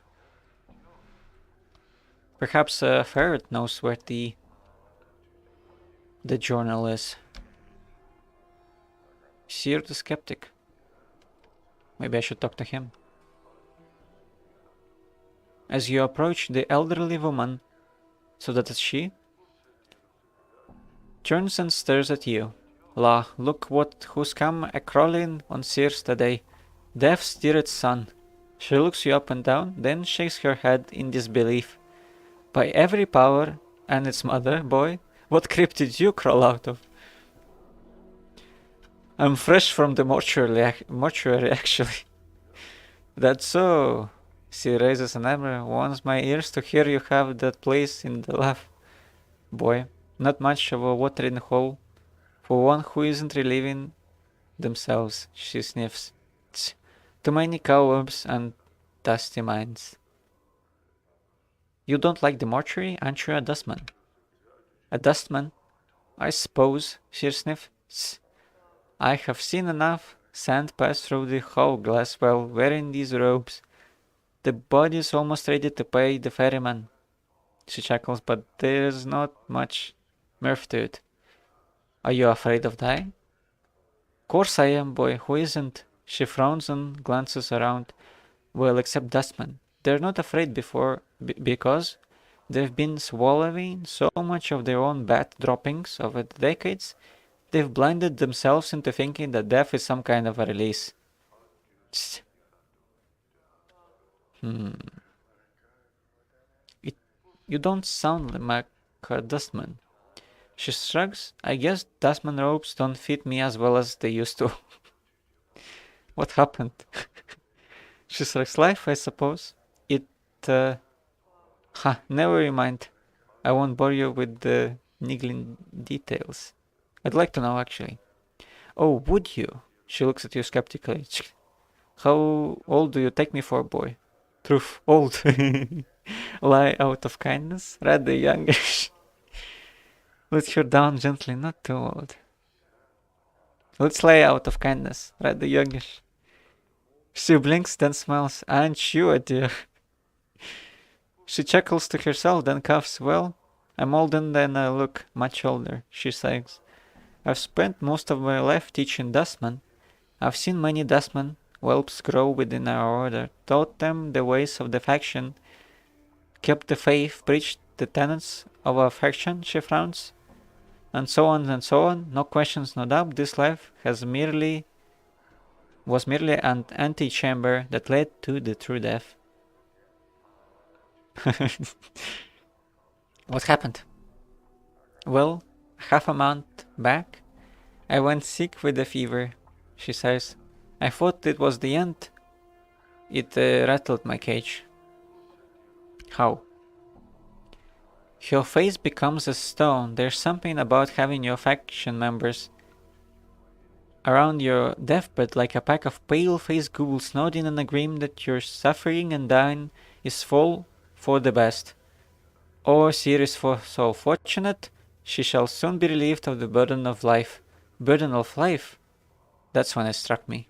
That there is something, a queer expression comes over her features, adult, about not appreciating your life. The dustman keeps saying that life is misery and suffering, is it? That we should be happy to pass on into oblivion, shall we? She shakes her head, questions, and precious few answers. It doesn't sound like you believe in the dustman philosophy anymore. I suppose I have got a swarm of doubts and all buzzing in my skull. She rubs her temples. Hard to get them all to be quiet sometimes. They need to be fed some answers, and I haven't got them all worked out yet. What will you do? To be square, boy, I don't know, Seer signs. That's the problem with doubt. I can't even trust what I'm feeling if it's true, or if I am scared to death only because of my brush with the fever. I don't even know what I should do. Is this a passing thing? I don't know.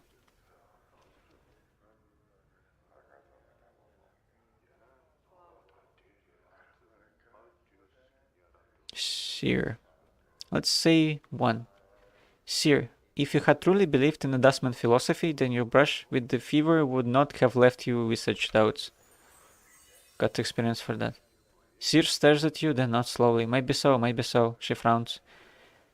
Her Franklin ways working up in concentration. I'll have to chew it over some more. You should, it's no small matter. La, now. Enough of me rattling about my woes. Seer starts at scars. You look like you've shared a few handshakes with death yourself. Hasn't that changed your views somewhat? Doesn't make you appreciate your life a bit more? Should we tell her that my condition is what? Well, my condition is unique. I woke up in the mortuary. I think they mistook me for a corpse, and were prepared to bury me. The strange thing is that I think I actually had died and got better. She blinks. You're likely in my coffin. It's true. Strange are the ways of the plains, and I've seen too much to throw any tale out in the wash. She studies your faces through. Why does this happen? I don't know. She seems to think for a moment, then she shrugs, makes two of us, I guess, then. Most peculiar, never heard of anything like that. Shame about the memories. Do you have any idea why this happens? Nay, not a one. Never knew anyone who death wouldn't take until now. Is there any other questions I could? Have you seen a journal recently? I'm missing mine. What does this look like? No idea. If you don't know what it looks like, how do you expect to find it? I'm beginning to wonder that myself. I had some other questions. I'm searching for a man named Ford. Have you seen him? Sear's face crumples into a frown. That dog. He's the worst of the collector lot. I heard he has his keep set up somewhere in the Wreck Picker Square, many streets west of the mortuary gate. Dangerous place though. Some of those collectors aren't patient enough to wait for folks to die so they can sell them for junk. Thanks for the warning, farewell. So I guess I should go west then. Maybe I should talk to this guy as well. His name was Norochi. You see a spindle-thin dustman in dirty black robes. His stiff black hair springs forth from his skull like a crown of spikes. So, 2000s boys band then. And his leper white skin is drawn sharply across his skull. He's thrown into his drink and mumbling to himself. Greetings. The dustman looks up, blinks once, then looks you up and down, studying you. And as he studies you, he takes one of his spike locks and points at himself with it. Norochi. No, I think that's Norochi. Norochi. Initiate Dustman Guard. You look troubled, Norochi. Norochi touches your face and traces his face and traces the shape of his frown with his finger. Trouble, yes. What's wrong? Many troubles have I. Help can you? A mausoleum awakens. The dead walk, the dead disturb, the dustman disturb. Find out what disturbs the undead, the coppers, coins will I pay. Very well, where is this mausoleum? Mausoleum by Dustman's Memorial. Go northwest from the Black Monument. Go to the arch of semicircle over your heart. With this finger, this make. He wiggles the index finger on his right hand. To the mausoleum, go you will. Okay, I'll look into it. Probably won't. But I'm guessing those guys woke up because Ferret is digging up corpses or something like that. Probably.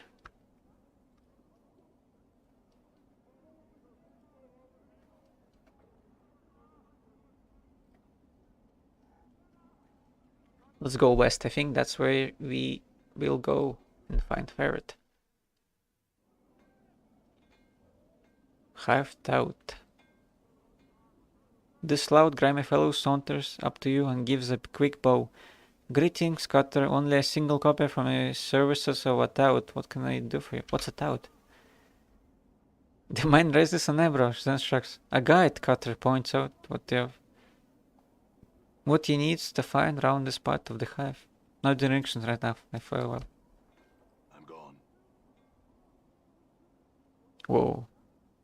Black Abishai. Let's talk to him. This black scaled reptile towers the height of 8 feet. Its great height, however, is offset by its thin, snake-like frame. A long prehensile tail drags behind it. What does that mean, prehensile?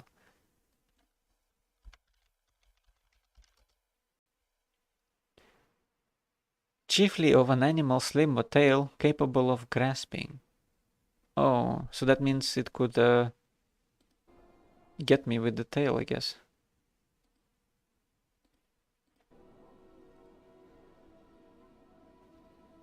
A strong vinegary smell emanates from the creature, as well as certain amount of heat.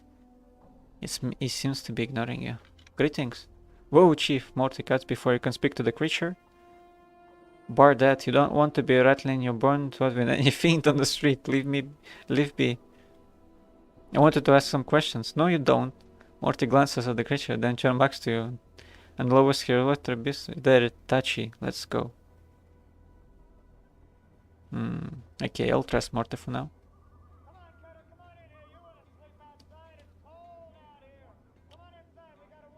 I love the voices of the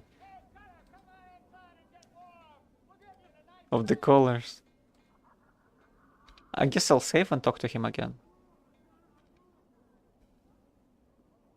Morty sighs as you are about to speak to the creature. Yes? Oh, nothing. Life is the best teacher, you know. He knows that the creature. Go ahead. I will. Greetings. The creature slowly turns its head down to look at you. Its scale forehead wrinkles into a frown, then opens its mouth, giving a low, rasping hiss. You notice that the heat radiating from the creature begins to rise. I would speak to you for a moment. The creature opens its mouth, displaying a row of blackened fangs. Fire begins to dance around the shoulders and arms of the creature as it gives a long, low hiss. He's back. The creature roasts and launches itself at you. Oh my god, it's pretty... Wow, that was a powerful one, huh? Let's load. Wait, that's not the quick save I made. That's the one. Can I talk to him without hissing at him?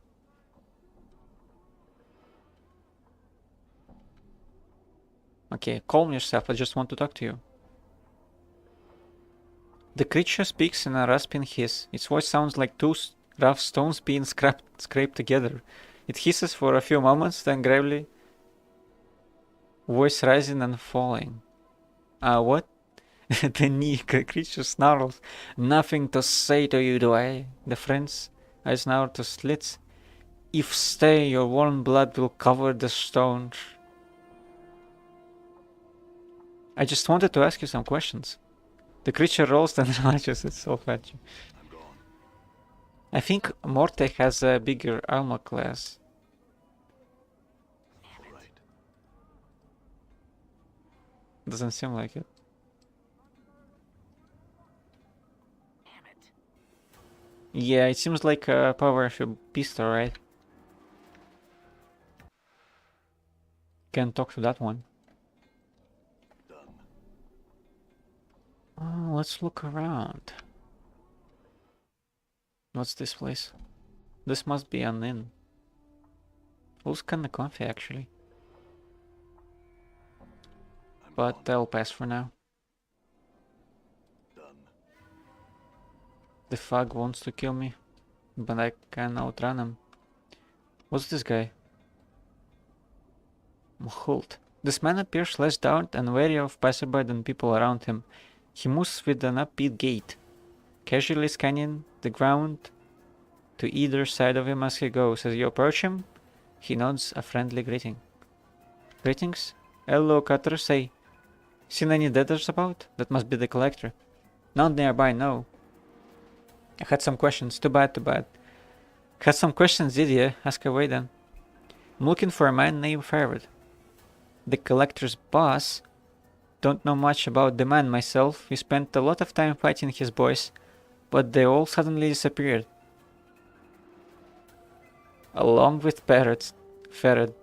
We still catch the occasional strangler in Rockpicker Square, but we no idea what the rest are hiding at. I see. That's all I wish to know. World map. The Hive. Oh, I should go west. That's where I find them. Wait, where's Morte? Here he is.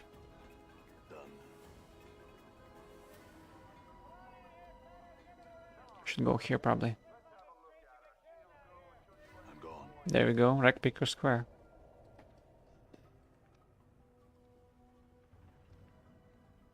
Redbone.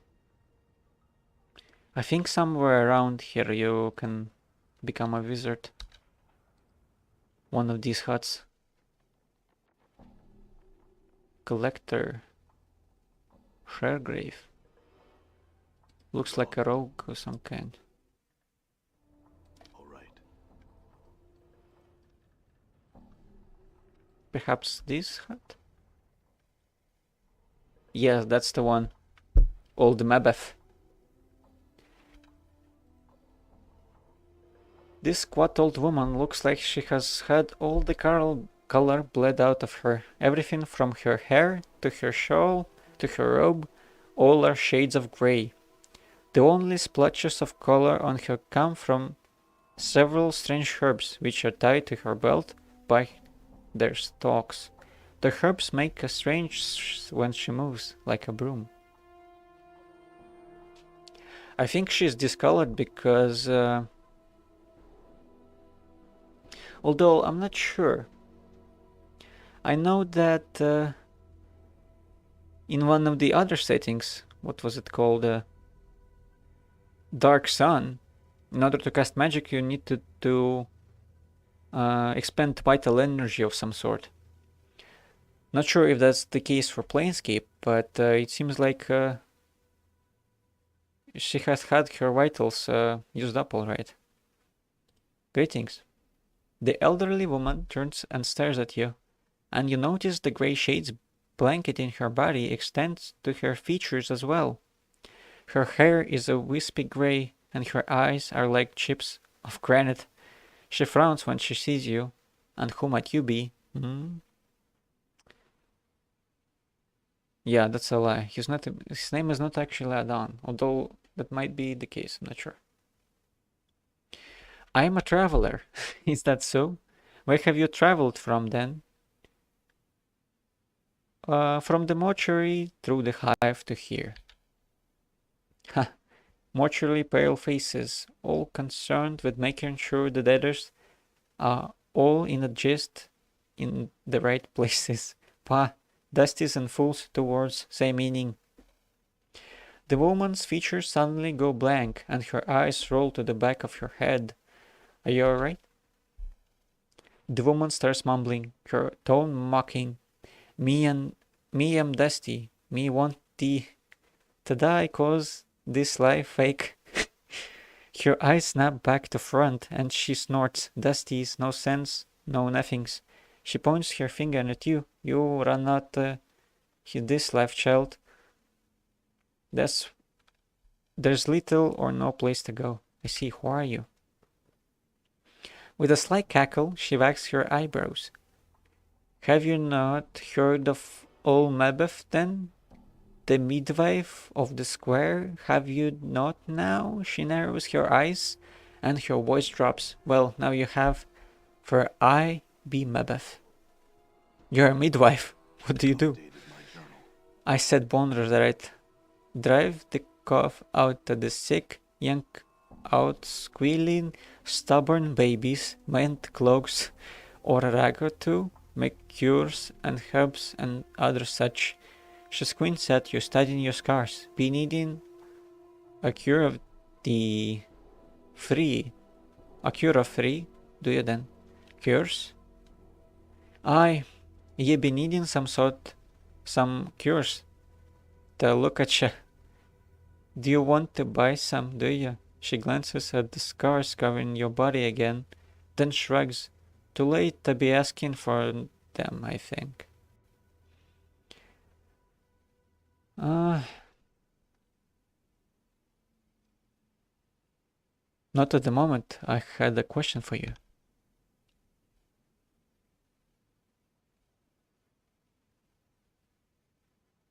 Do you know someone named Farad? Farad? That, pa. You watch as Mabeth spits once, twice, 3 times, then follows it by making a semicircle over her heart. That seems to be a common gesture among the denizens of Sigil. dull-gertured. What should be wanting with the likes of him? I need to find him. Do you know where he is? He's not in Rackpicker Square. That much I can tell you. You need to find a way under the square to get to that third spider skip. She spits again. Even talking about him leaves a foul taste, it does. He's under the square? She jabs her finger at the floor. Aye. He's buried beneath those piles of trash. Him and his boys. And a tough time you'll have digging him out of his nest. She shakes her head. Let it be. Let it be, child. I need to find them. How do I get down here? Meba frowns, then sighs. Here tell, Fart's got a gate that leads to his nest somewhere here in the square. It's just a matter of finding it. You might want to ask some of the others, some who travel a bit more than old Mebeth. I see, I had other questions. Are you a witch, Mebeth? Mebeth scrutinizes you. I say not as to what I am and isn't. But what you wanting to know so full bad for you that you hound an old woman barking and sniffing for the juicy bit of gossip? I want to learn about magic. Could you teach me? Mebeth laughs. Bah, I'm not teacher. No school mistress all set up and to teach like them in the big fest hall. There's others somewhere, I'm sure, that will spear the dark of it. You'd be wasting your time with old Mebeth, so you would. I don't agree, I think you'd have a lot to teach. Mebeth looks at you intently. Oh, why would you want to learn such things? Because I might need to solve the mystery of who I am. After a moment, Mebeth nods. The art may help, it may not, and you must not rely on it to solve all your problems, she says. Charles, it's most like only going to add an aperture to your pile of questions. I understand. Will you teach me? Pah, maybe shakes her head. One should make songs rather than make magic. Songs have more beauty, magic been made dull. Commonplace. Soiled by the mob of the people that have tramped through it. She squints at you. I'll teach you, but first you need to do some things for me. You hear? Like what? My legs aren't good for walking about Sigil, and there's errands I'd have you run. I need you to fetch me some herbs from the market. It's Spireward. Easterly, and southerly from here. So Spireward, easterly, and southerly. Okay, the market. In the hive market. Here's a sample. She takes a black seed from her coat and flicks it to you. Examine the seed. You twist the black seed in your hand. As you do, you feel a small bite. Then a small drop of blood oozes from your thumb. Ooh. There are tiny barbs on the seed, like teeth. Mebeth snorts. Careful with it. Show it to one of the fruit merchants in the market. They'll know what herbs you seek. I see.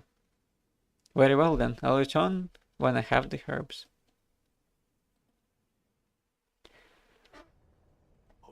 I think it's a bit strange actually. Morty doesn't say anything. Or that she doesn't comment on it.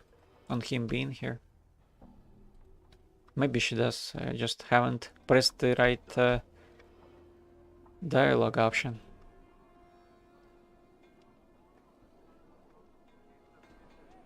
What's this? Vines with black leaves. It seems a common thing. Maybe they have the barb seeds. I think this is the market actually. Southerly, Listerly. No, I need to go east.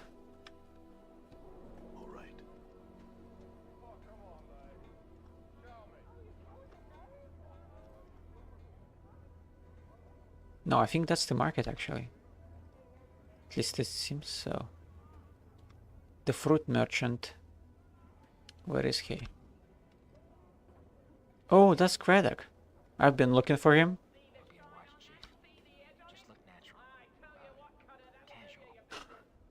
Look natural.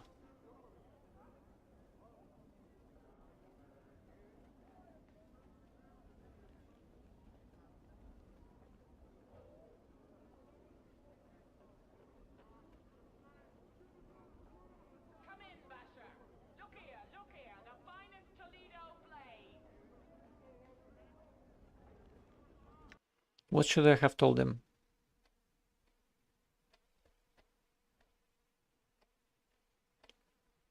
Just in case it prompts me. Because I know these games can do such a thing. And you need to remember stuff. Find Craddock.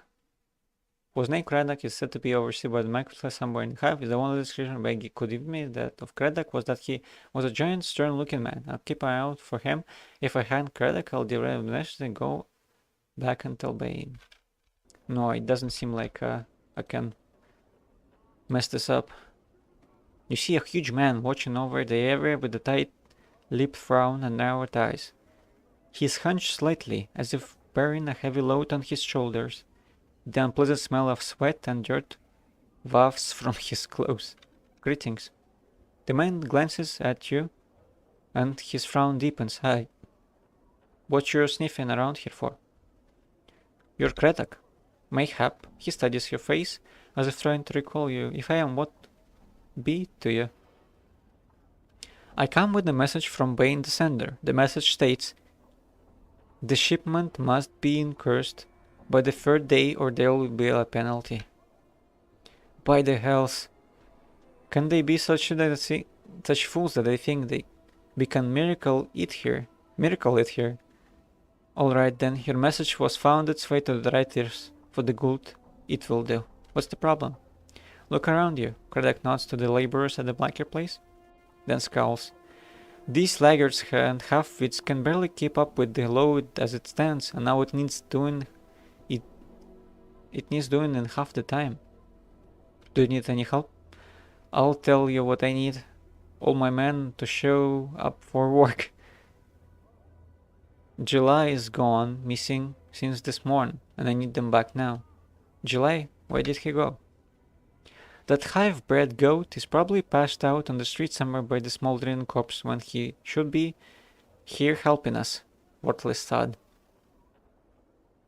I could find him for you, for a price. Craddock is silent for a moment, then nods. Aye, if you find July, you tell me to drag his worthless, bob-ridden hide here. I'll pay ye for your trouble, he frowns. When you found them. Now get. You said he's likely to be by the smoldering corpse. Where that? It's south and east of here. Head through the southeast gate. Then head east for about a block. It's got a mess of drunks outside. Can't miss it. July is most like somewhere around there. Alright, I will go look for him. Farewell.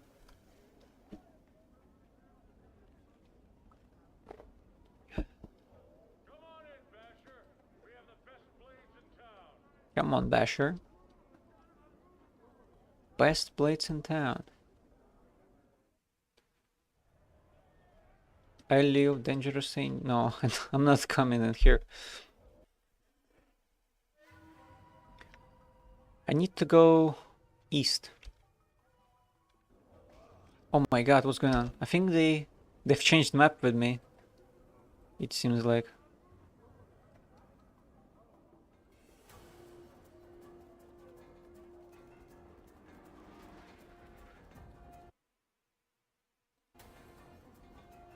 Okay, go eastwards.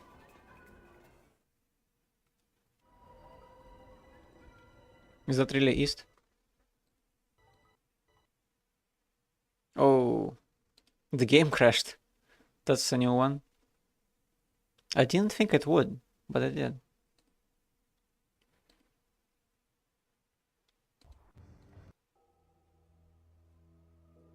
Load game, yeah, select life. That's the, no, this is the most recent save. Is it showing up on stream? Yeah, it does. Okay, that's nice.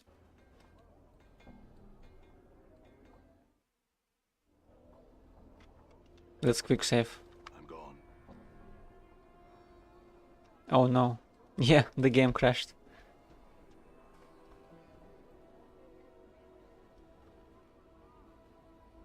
Bunch of harlots around here. Okay, so I kind of forgot what I was looking for. Oh, that's July. I need him. That's the drunk. You see a thin man with stained clothes, a hooked nose, and two stubby horns jutting from his forehead. He's stumbling about and muttering to himself. He stinks of brine, vomit, and cheap wine. Are you July? If so, Kredek needs you back at the marketplace. 250 XP. I think I leveled up even. Kredok? This man's eyes widen. Ah, Kredok, McGenry's boss. Well, you can tell him this. He can pike off. And that's a filthy dog. A coward of the lowest sort, and July's not working for him anymore. He stabbed you with his finger. Damn, I'm that. I'll tell him from a distance. Farewell. I guess this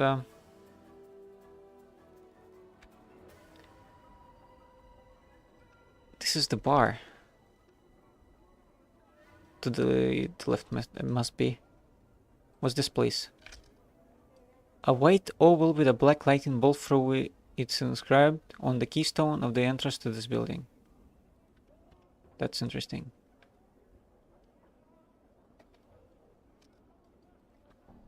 I was looking for the fruit merchant, but I don't think it's around here anywhere.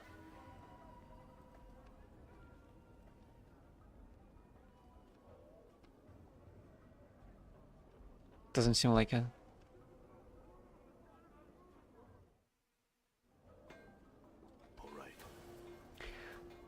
Thank God the Nameless One actually regenerates his health, because it would be painful to kill all of these people and have no means to regenerate your health.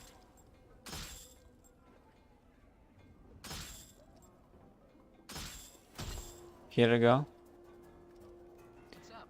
Morta, kill this guy.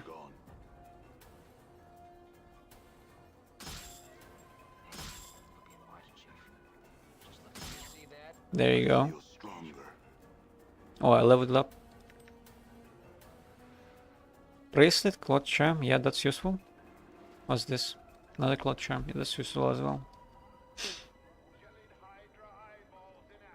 Let's maybe I should wait on that until I become a wizard. Who is a fruit merchant? I need to talk to Kredek though. I found July. Is that right? Kredek glances around. Where is he then? He said to pike off that you were a car of the lowest sort and that he wasn't going to work for you any longer. Kredek's face turns a bright red and his face cracks into a snarl. Damn be his name. May all the evils of the plains haunt his footsteps. A blistering stream of insults, threats, and speculations about July's family roots issues from Kredek's mouth. Family's roots issues from Kredek's mouth, yeah. Ooh, Morta clicks his teeth together. As Kredek builds up steam, you can almost hear him taking notes inside his skull. Kredek finishes his triad with a grunt. Damn, that July.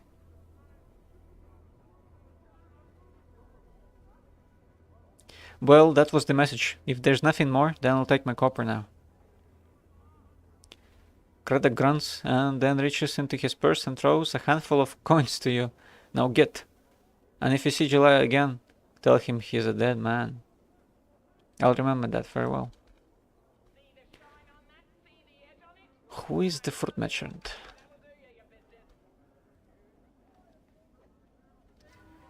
Maybe that's the guy. You have to kill all of these stacks though.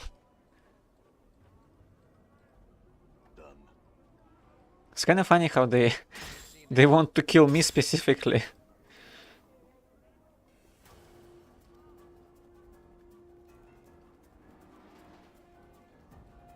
Oh, that missed.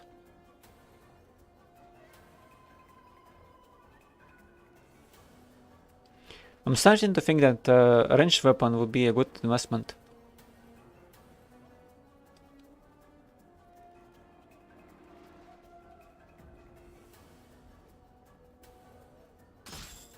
There you go.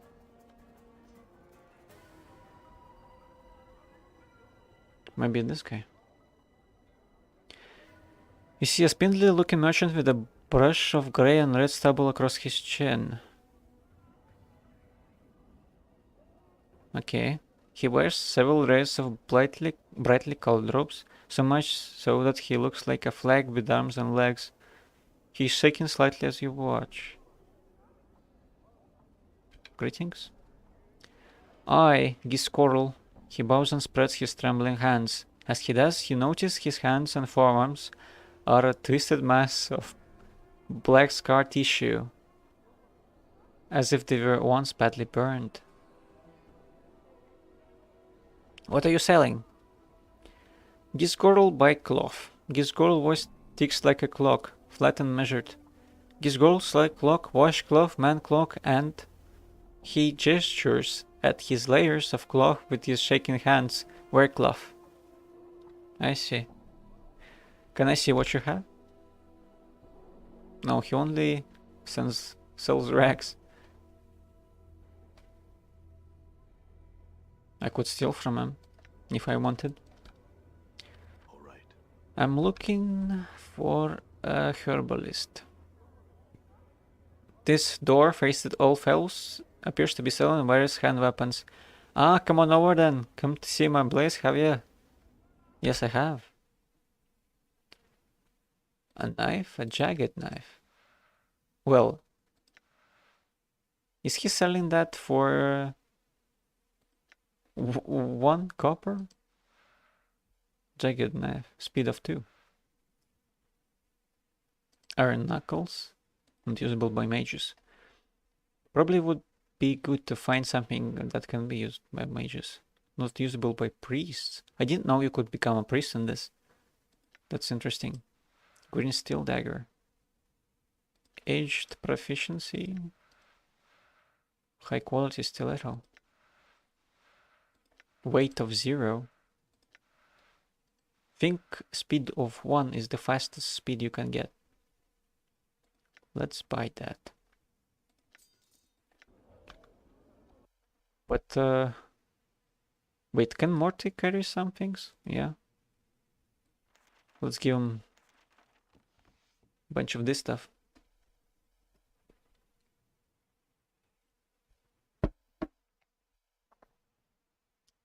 Green steel knife. There you go. That's probably the only thing I'll be able to use as a mage. What's this? The wooden slats of these boxes are warped, allow you to see inside. The boxes... Come on. The boxes hold rotting sacks of grain.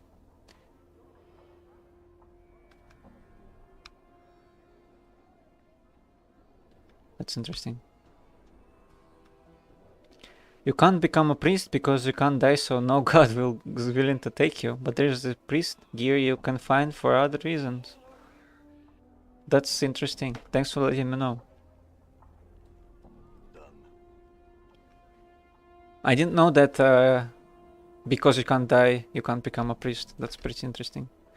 But I guess that all of the priests over here are kind of... Hey, we're being watched, Chief. Just look natural. How would I say it? They seem to be centered on death. So maybe that's a requirement of some sort.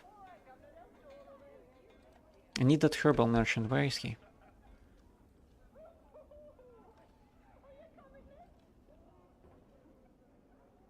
Maybe she is. Attractive young among us man and beckoning to all passerbys recalls the virtues of your goods. Plates, checks, no, that's not what I want. Pretend he does not see her waving. Maybe this guy. Jump, limb, jump. The merchant seems suddenly notice you. Oh, greetings. Would you like to purchase one of these playful Gambulin limbs, my lord? No, thanks, farewell. They look strange. Kinda like chickens or something. Profira. Maybe she sells something. This grim-looking woman spares you only a brief glance before returning to her aunt on top of the stage. I see. She's not on the stage, though. She has a powerful voice that carries across the marketplace, even cutting through the noise made by the merchants and the surrounding foot traffic. Leave her alone.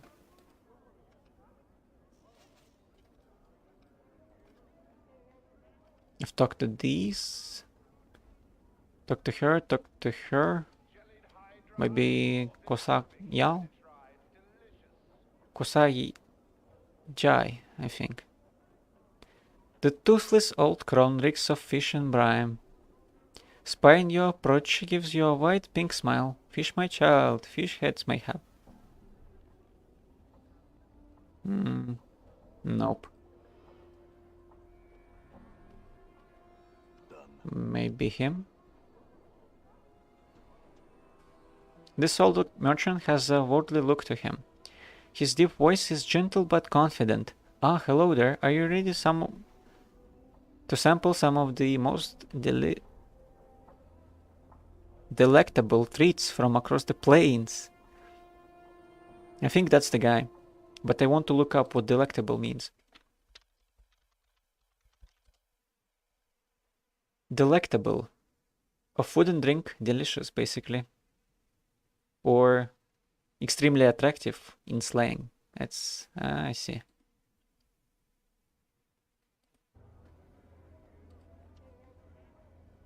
Mebeth, the midwife of the square, needs some herbs sprung from the seed here. Can you help me? The man takes the seed, looks at it critically as he presses it between his thumb and forefinger. He winces, and a small drop of blood appears on his thumb. Ah, this seed got a bite on it. I noticed that. Do you have the herbs she's talking about? He can't seem to take his eye off the seed. Lad, I don't know if there is anyone who has what your friend seeks. To be square, I've never seen such a seed before. You would need someone who cultivates seeds such as this, for I have none. Very well, then. Where would you find such a person? Updated my journal. I don't know the dark of that, friend. He hands the seed back to you. You'd be hard-pressed to find the gardener in the hive. Looks like I will have to. Thanks for your help, farewell. But also implies a level of class, like it's tasty but also delicate or higher class. Ah, that's interesting. Delectable, I think that was, yeah? Yeah, delectable.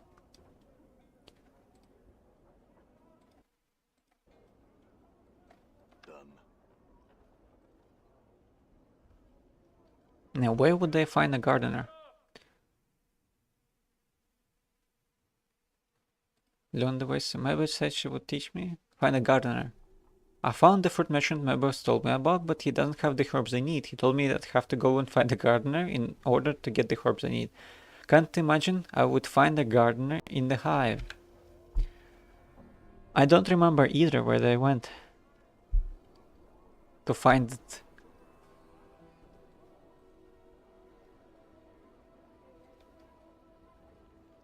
Makes me think it's a trick of some sort.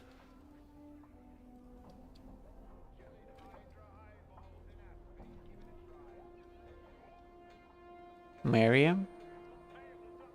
This old woman stands silently by the wall, staring off into the distance. She seems to be unconcerned with the flow of traffic around her, and clutches a wooden pole from dozens of small fish, from which dozens of small fish are dangling. Greetings.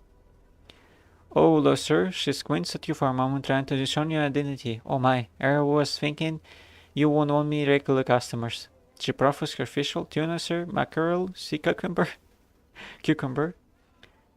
No fish, thanks. I had some questions. Her mouth presses down to a light, tightly frown, and she stares over your shoulder. Look behind you, see what she's staring at. You can see nothing of interest behind you. As you turn back to her, you catch her looking at you. She looks away quietly, resuming her staring off into the distance once more. What, do I look familiar to you? Goodness, no. She pauses for a moment. Aye, you do. Have you seen me before then? I think you... Yeah, or a man with your very likeness. It was so long ago, tell me. Well, sir, you see, my sight's not so good now. It wasn't back then, neither, but I thought I saw you walking past with a small group of trailing along behind you. Must be me and my companions, then. What did those people look like? It's hard to say, sir. It was so long ago, and you walked so quick. So quick like. But I remember now. The way you held your head up, there was a woman following you, trying to stop you. To get you to turn around, speak to her, but you pushed her away. What happened then? Beautiful woman she was, looked so sad, so angry all at once. She stood there for a moment, then followed along behind you, just the same, hustling to catch up. You said there was a group. Who else was there? She shrugs. There was at least 2 other gentlemen with you. Sir, the only one I remember too clearly, though, was tall, thin, reeked of bub. I smelled him from across the way. Looked like he hadn't bathed in ages too. He followed you close, he did, and never said a word. Acted like the woman wasn't even there, even when she bumped against him, trying to stop you. That was all I remember, sir. Gives her some copper for your time. Alright, 20 copper coins, huh? She stares at you, heaping handful of coins for a moment. As if unsure what to do, you hold them a bit closer, and she finally takes them, laughing uneasily. Oh my, thank you, sir. May the lady shadow pass you over, and fortune always find you. Please come and visit me anytime. Thanks, farewell.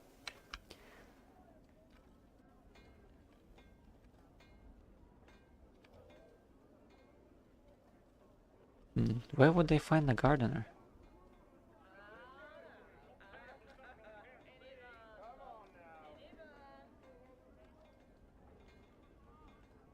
Maybe in the pub? I'm gone. Could also talk to the midwife. Of course.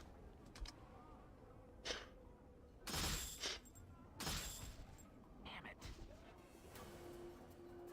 Okay, he's running. All right.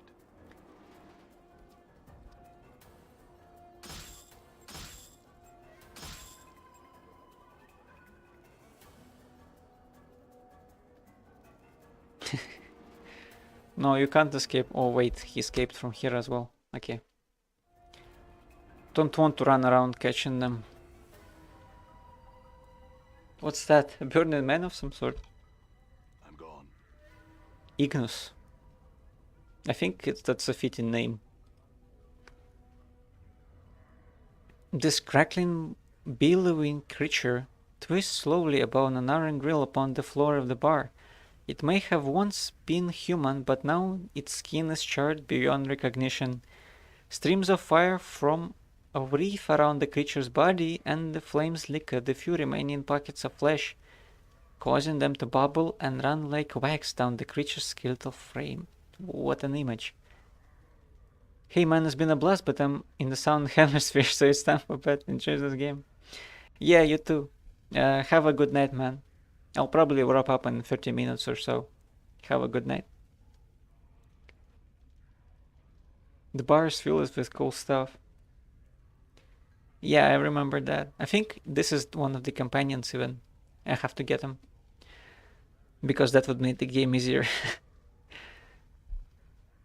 But anyways, yeah. It's been nice having you. Have a good night.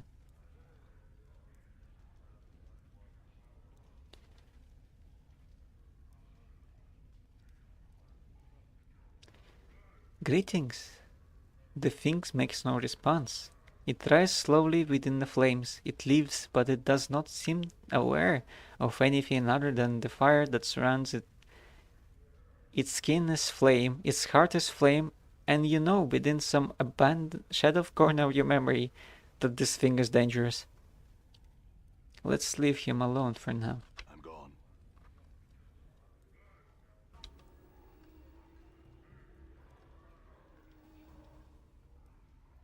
Mercy kill a patron? Do they mercy kill drunk people here or what? Don't seem I can ask him about seeds and stuff. What can I ask now? I'm looking for a journal. A journal? No, sorry. I'm still new here, so I'm not at all that connected yet. If I see one, I'll let you know. He's so nice. Thanks for well. Let's talk to Dark Con. The man before you is old. His dry yellow skin has the scars of one who has traveled everywhere and never rested long in any one place.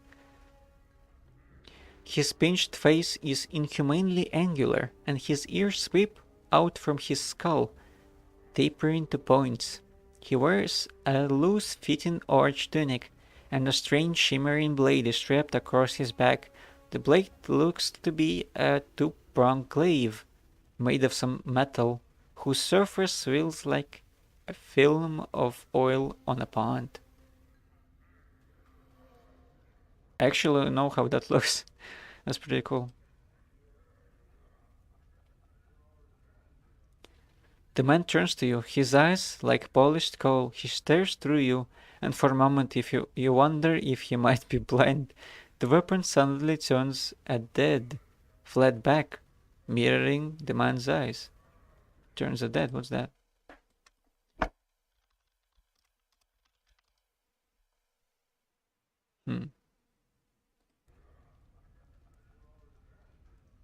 Oh, I think it just changed color. Probably. Are you alright? Hail, traveler. His voice is quiet and somber, like a wind whispering through the branches of a great tree. Hail.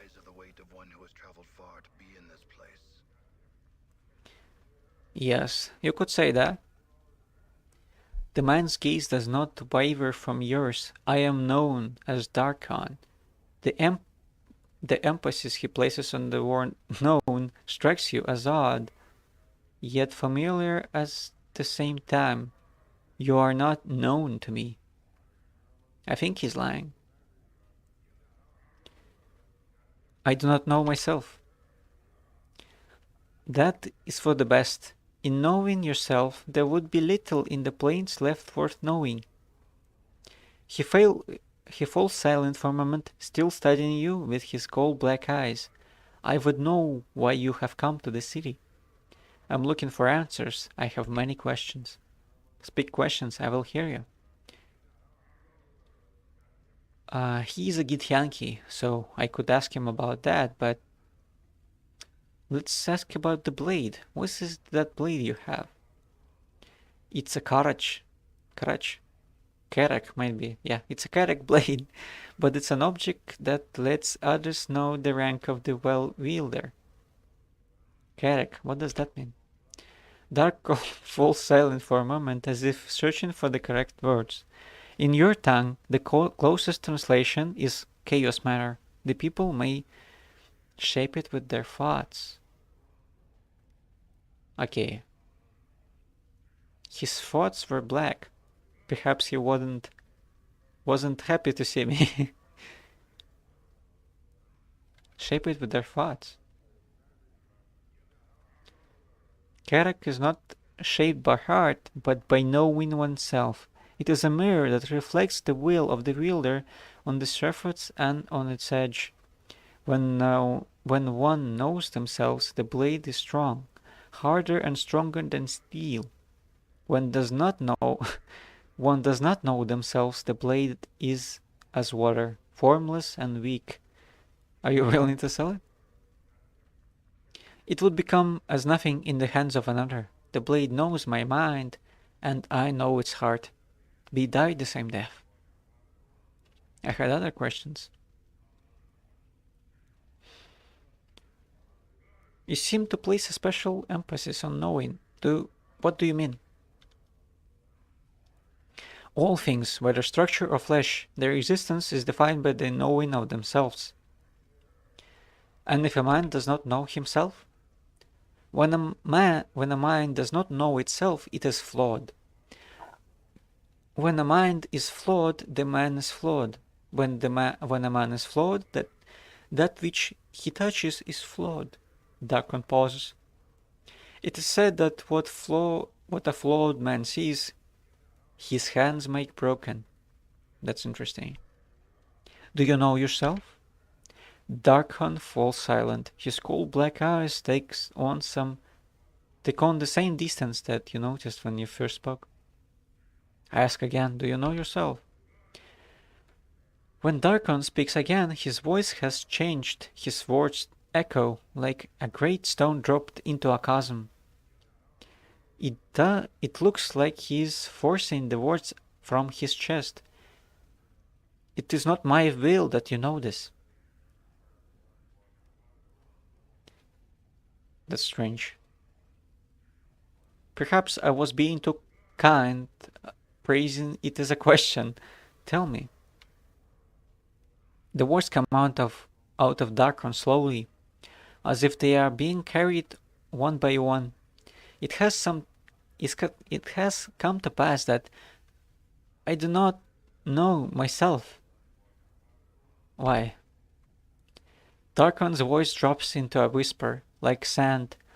I do not know why. I know it has happened, but I know not the how, nor the when, nor how to know myself once more. Never mind, I had some other questions. I've lost a journal. Do you know where it might be? The location of such a thing is not known to me. I see. Do you know a man named Prared? I'm told he knows something about me. That one is not known to me. There's nothing to be said. Farewell. As you turn to leave, the man speaks sharply. The first time you have heard his tone change since the conversation began. Hold! The man's voice levels out. This city is not known to you. I would travel your path with you. I accept. An extra blade would be welcome. Your path is mine. Strangely enough, his voice seems distant, and it echoes as if he was speaking from across a great distance. Very well, let's go. Looks like my skills have increased. Let's level up Morty. 7 throws, fighting skill, 10 hit points is pretty great.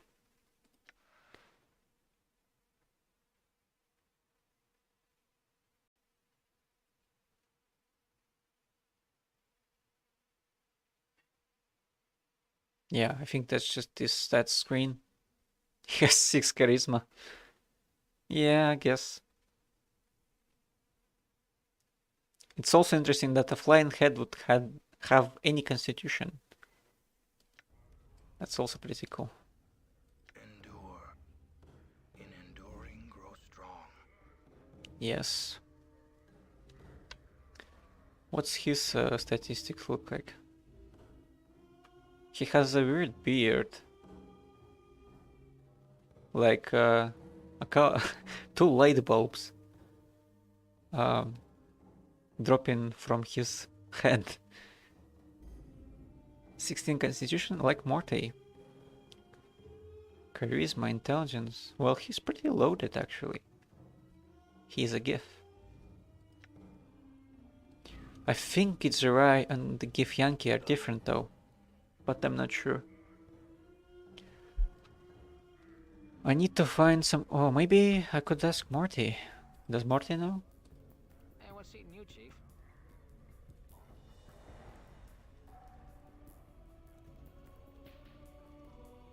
No, doesn't seem like it. I'm gone. Let's talk to the midwife. Done.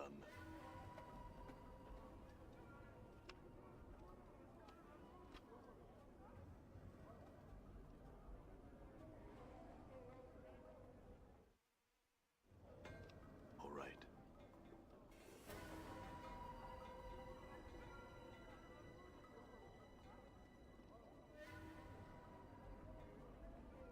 I should probably change party formation. Yeah. On follow.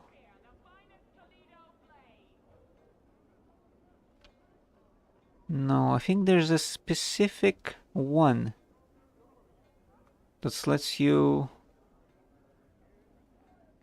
stand a bit further back, but doesn't seem like it.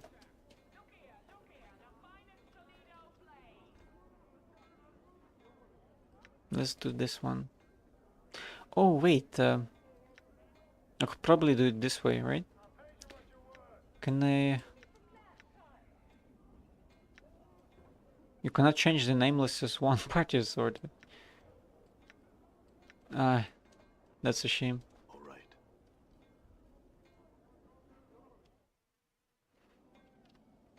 All right.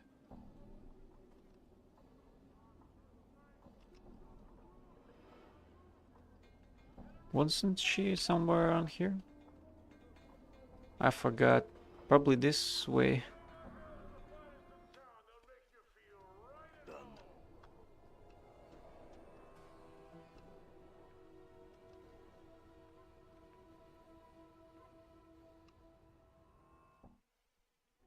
Let's talk to her. I think she's the only gardener in town. I found the fruit merchant in the market. Have you gotten the herbs I wanted? Not yet, Mabuff. He said he couldn't help me, that I'd have to find the gardener.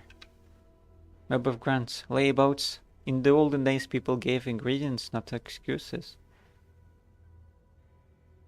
So what should be done? Mabuff says, look for a gardener, suppose. She shows you up. Where? Mabuff frowns. I haven't been out of this hut in many cycles, child. I don't know where one might find a gardener, but if you want to learn the art, you have to learn to be persistent. So look, there must be one somewhere in the hive. I'll go look for one then. All right.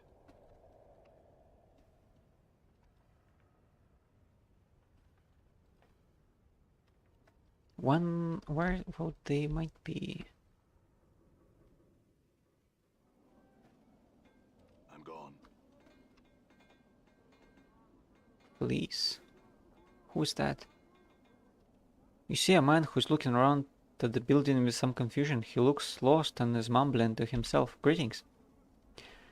The man looks relieved. At last! I beg your indulgence, good sir. I seem to have gotten...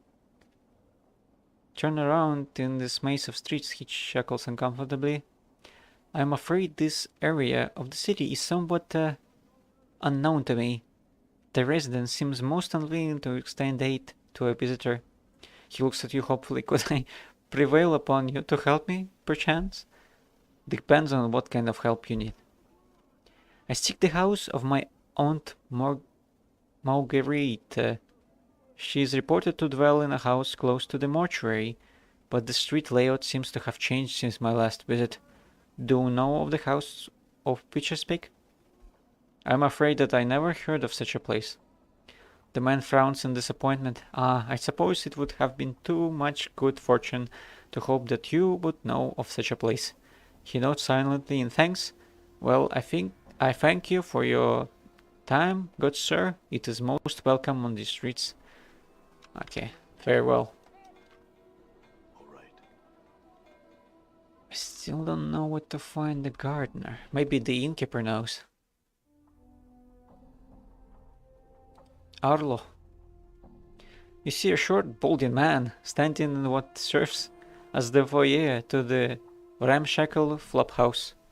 His bushy brows are furrowed in concentration as he picks at what appear to be scabs on his large, bulbous nose. Greetings. The man doesn't bother to look up.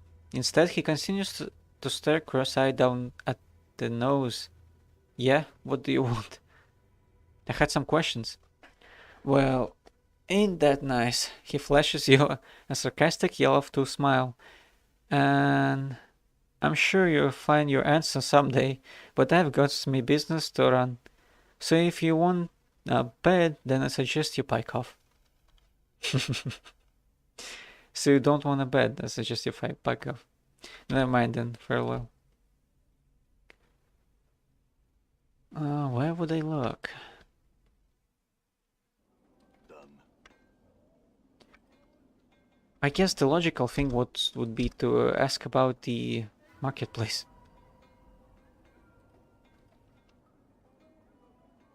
I'll probably be wrapping up in like 13 minutes or so. All right. I think 3 hours of Planescape Torment is plenty enough. And if I don't find them, then I'll have to look it up later.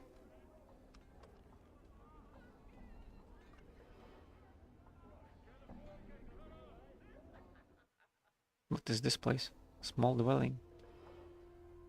Let's talk to her. You see a plump woman going about her chores. She doesn't notice you entering the room. Greetings. What are you doing in my house? Don't you have any manners? You don't just go around entering people's houses. So sorry, I didn't know anyone lived here. Well, now you know. Please leave now. And close the door on your way out. I have many chores I still need to finish. And I don't need any more interruptions. Farewell. It's nice that you can't just barge around people's houses. I'm gone. They would react as they should, probably. Oh, that was a door. Even. Yeah, let's see. Maybe Greta can tell me something? No. How about Geoha? You see a thin yellow-skinned humanoid covered with a variety of dazzling tattoos. His eyebrows have been accented with black charcoal lines, and his teeth are filled with points. File to points. He sees you and waves you over, rattling his dice in his hand. Greetings. He's about to speak when his eyes, shiny and black like orbs of jet, fall upon Darkhan.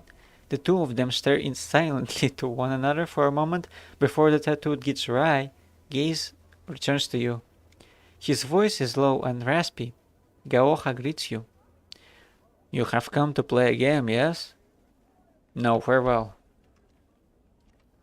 Requint, what about you?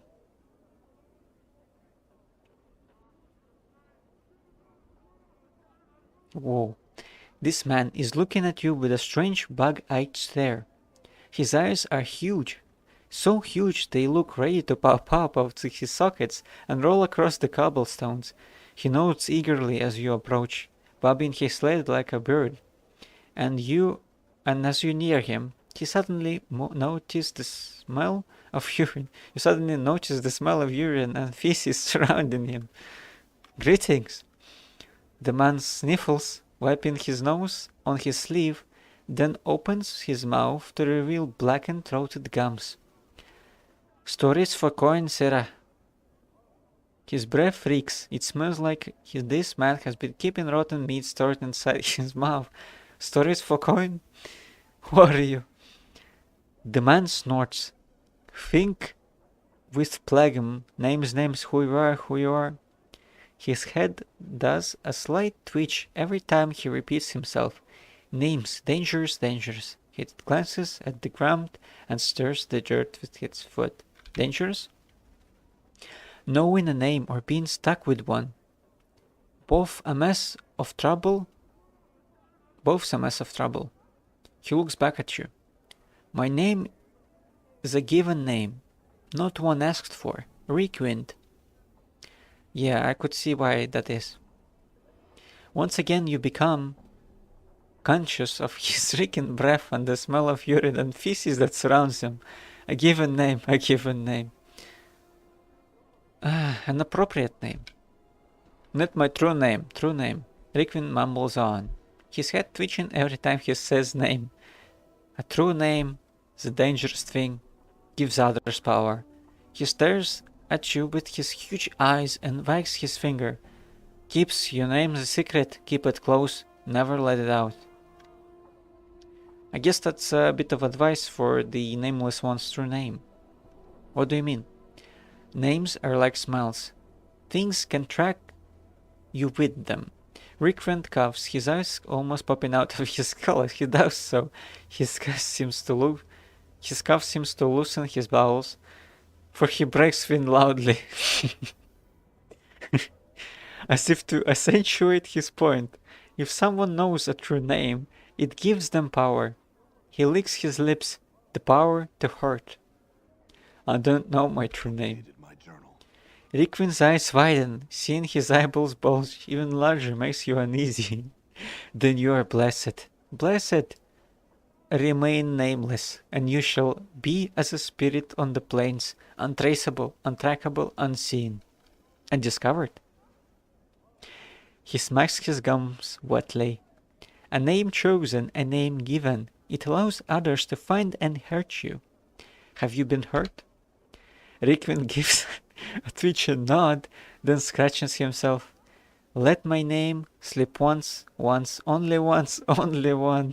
His eyes flame over as if the memory is painful, then glances at you uneasily. Tell you the story I will, but 3 coppers must I see. His face splits into a smile as he says the word coppers, and his reeking breath hits you like a hammer. Alright. Oh. Yeah, I think it hit me for a second there as well. I don't have that much on me. Well, I guess I'll pass on that for now.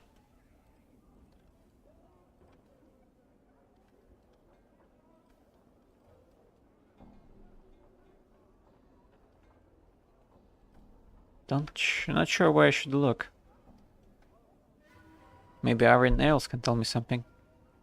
Can't talk while I'm fighting though. Oh, wow. It seems like he critted them for 20 damage. Hey, Iron Nails. This broad-shouldered woman is shuffling about amongst the huge beams lying on the street. She kicks at the beams with iron-shod boots. Every once in a while, she bends down and wrenches a nail from one of the boards with her bare hands. She holds each one up, appraising it, then drops it into a leather sling bag. Greetings. She straightens up, hearing your approach. She is smiling politely, but from her stance and the way her hand rests close to her hilt of her weapon, you can tell she's ready for trouble. You notice one of your eyes has a milky film over it. That's close enough there, Cutter. What do you need from me? I had some questions. Ask away then. Doesn't seem like she can tell me anything about the seeds. Let me read that once more. Black barb seed. This tiny black seed has a series of small barbs sprouting from its surface. That's it. Not sure where I should look.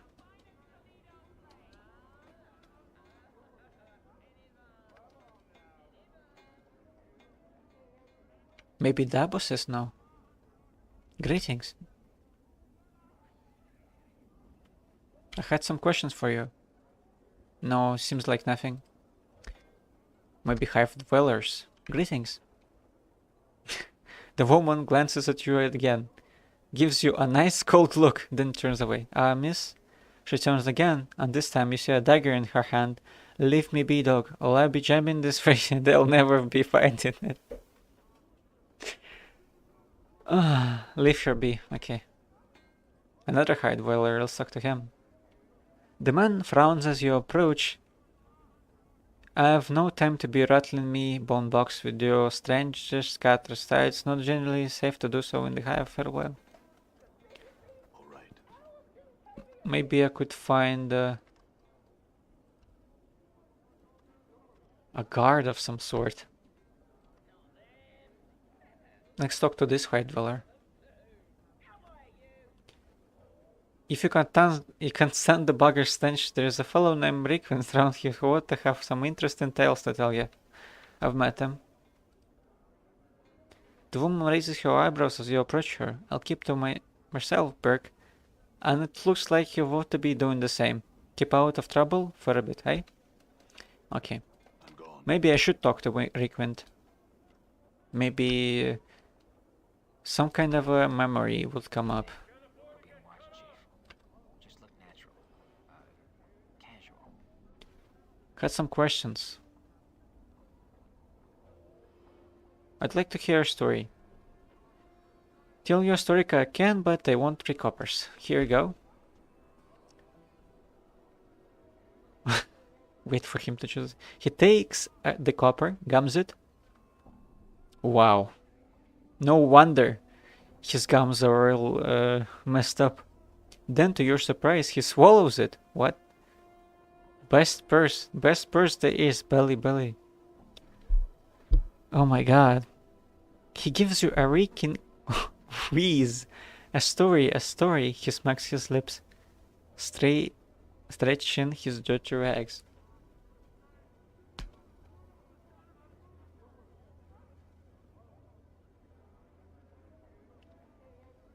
I want to hear a story of a man who came to the city without name or memory. I spoke with the cursed storyteller who warned him of the danger of names. That's interesting.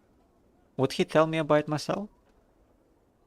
Rickwind stops twitching and scratching for a moment and stares at you. That tale costs nothing, for it is worth nothing, and it is worth nothing that is would be a sad tale indeed. Nevertheless, I would like to hear it. Where would such a tale begin? Rickwind grunts, then gives a reeking wheeze that makes your eyes cheer up. She seems to be thinking. It would begin with a man waking up in the mortuary, believed dead, but in truth only his memories are dead. Rickwind nods, then studies you and starts scratching himself violently, as if to give himself scars. Dead but not dead, no memories, no name. He escapes the mortuary, enters the hive, and speaks to a man who let his true name slip once and has regretted it. Rickwind seems hypnotized by your words. Yes, much dangerous naming, perhaps. He pauses. Perhaps the man to whom the nameless one speaks is a warning to the danger of names. He seems to chew on this over. Perhaps he who has forgotten the name is better off not knowing it. Is better off. Is he? Is it better to suffer the truth with all the consequences, or is it better to remain ignorant? Which of the two men is better off? Rickwind gives you a hackling cough, then spits, the spittle green and wet, when he turns back to you. It is your question, your tale. He speaks slowly. It is you who must answer it.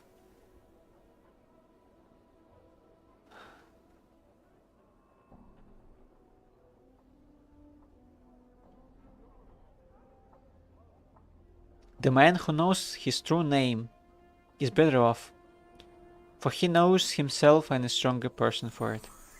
1000 XP. Rickwind mulls it over, licking his lips. He begins to nod slowly, then mumbles under his breath, as if debating with himself. Eventually, he turns back to you. That is a tale which, with a with a moral that tells the tale's morals. Yep. He coughs and spits another plague megalop into the cobblestones. A tale that will answer itself in time. In time. And I can answer with 3 truthful statements. Truth, perhaps what happens will happen, and it may be that his tale has no answer. Truth, it must have an answer, and every tale has an ending. I will refuse to accept it any other way. I do not know, and it's not for me to decide. Am I choosing some kind of an ending here? Because it vaguely seems like it. If that is so, I'll probably want to have an answer. It must have an answer. Requiem scratches himself for a moment, nodding, then reaches into the folds of his robe and flicks you a coin. For such a tale, a clipped copper, he sneers, no more. For the tale's not finished. A fair price. Very well then. Perhaps there are other questions you can answer me.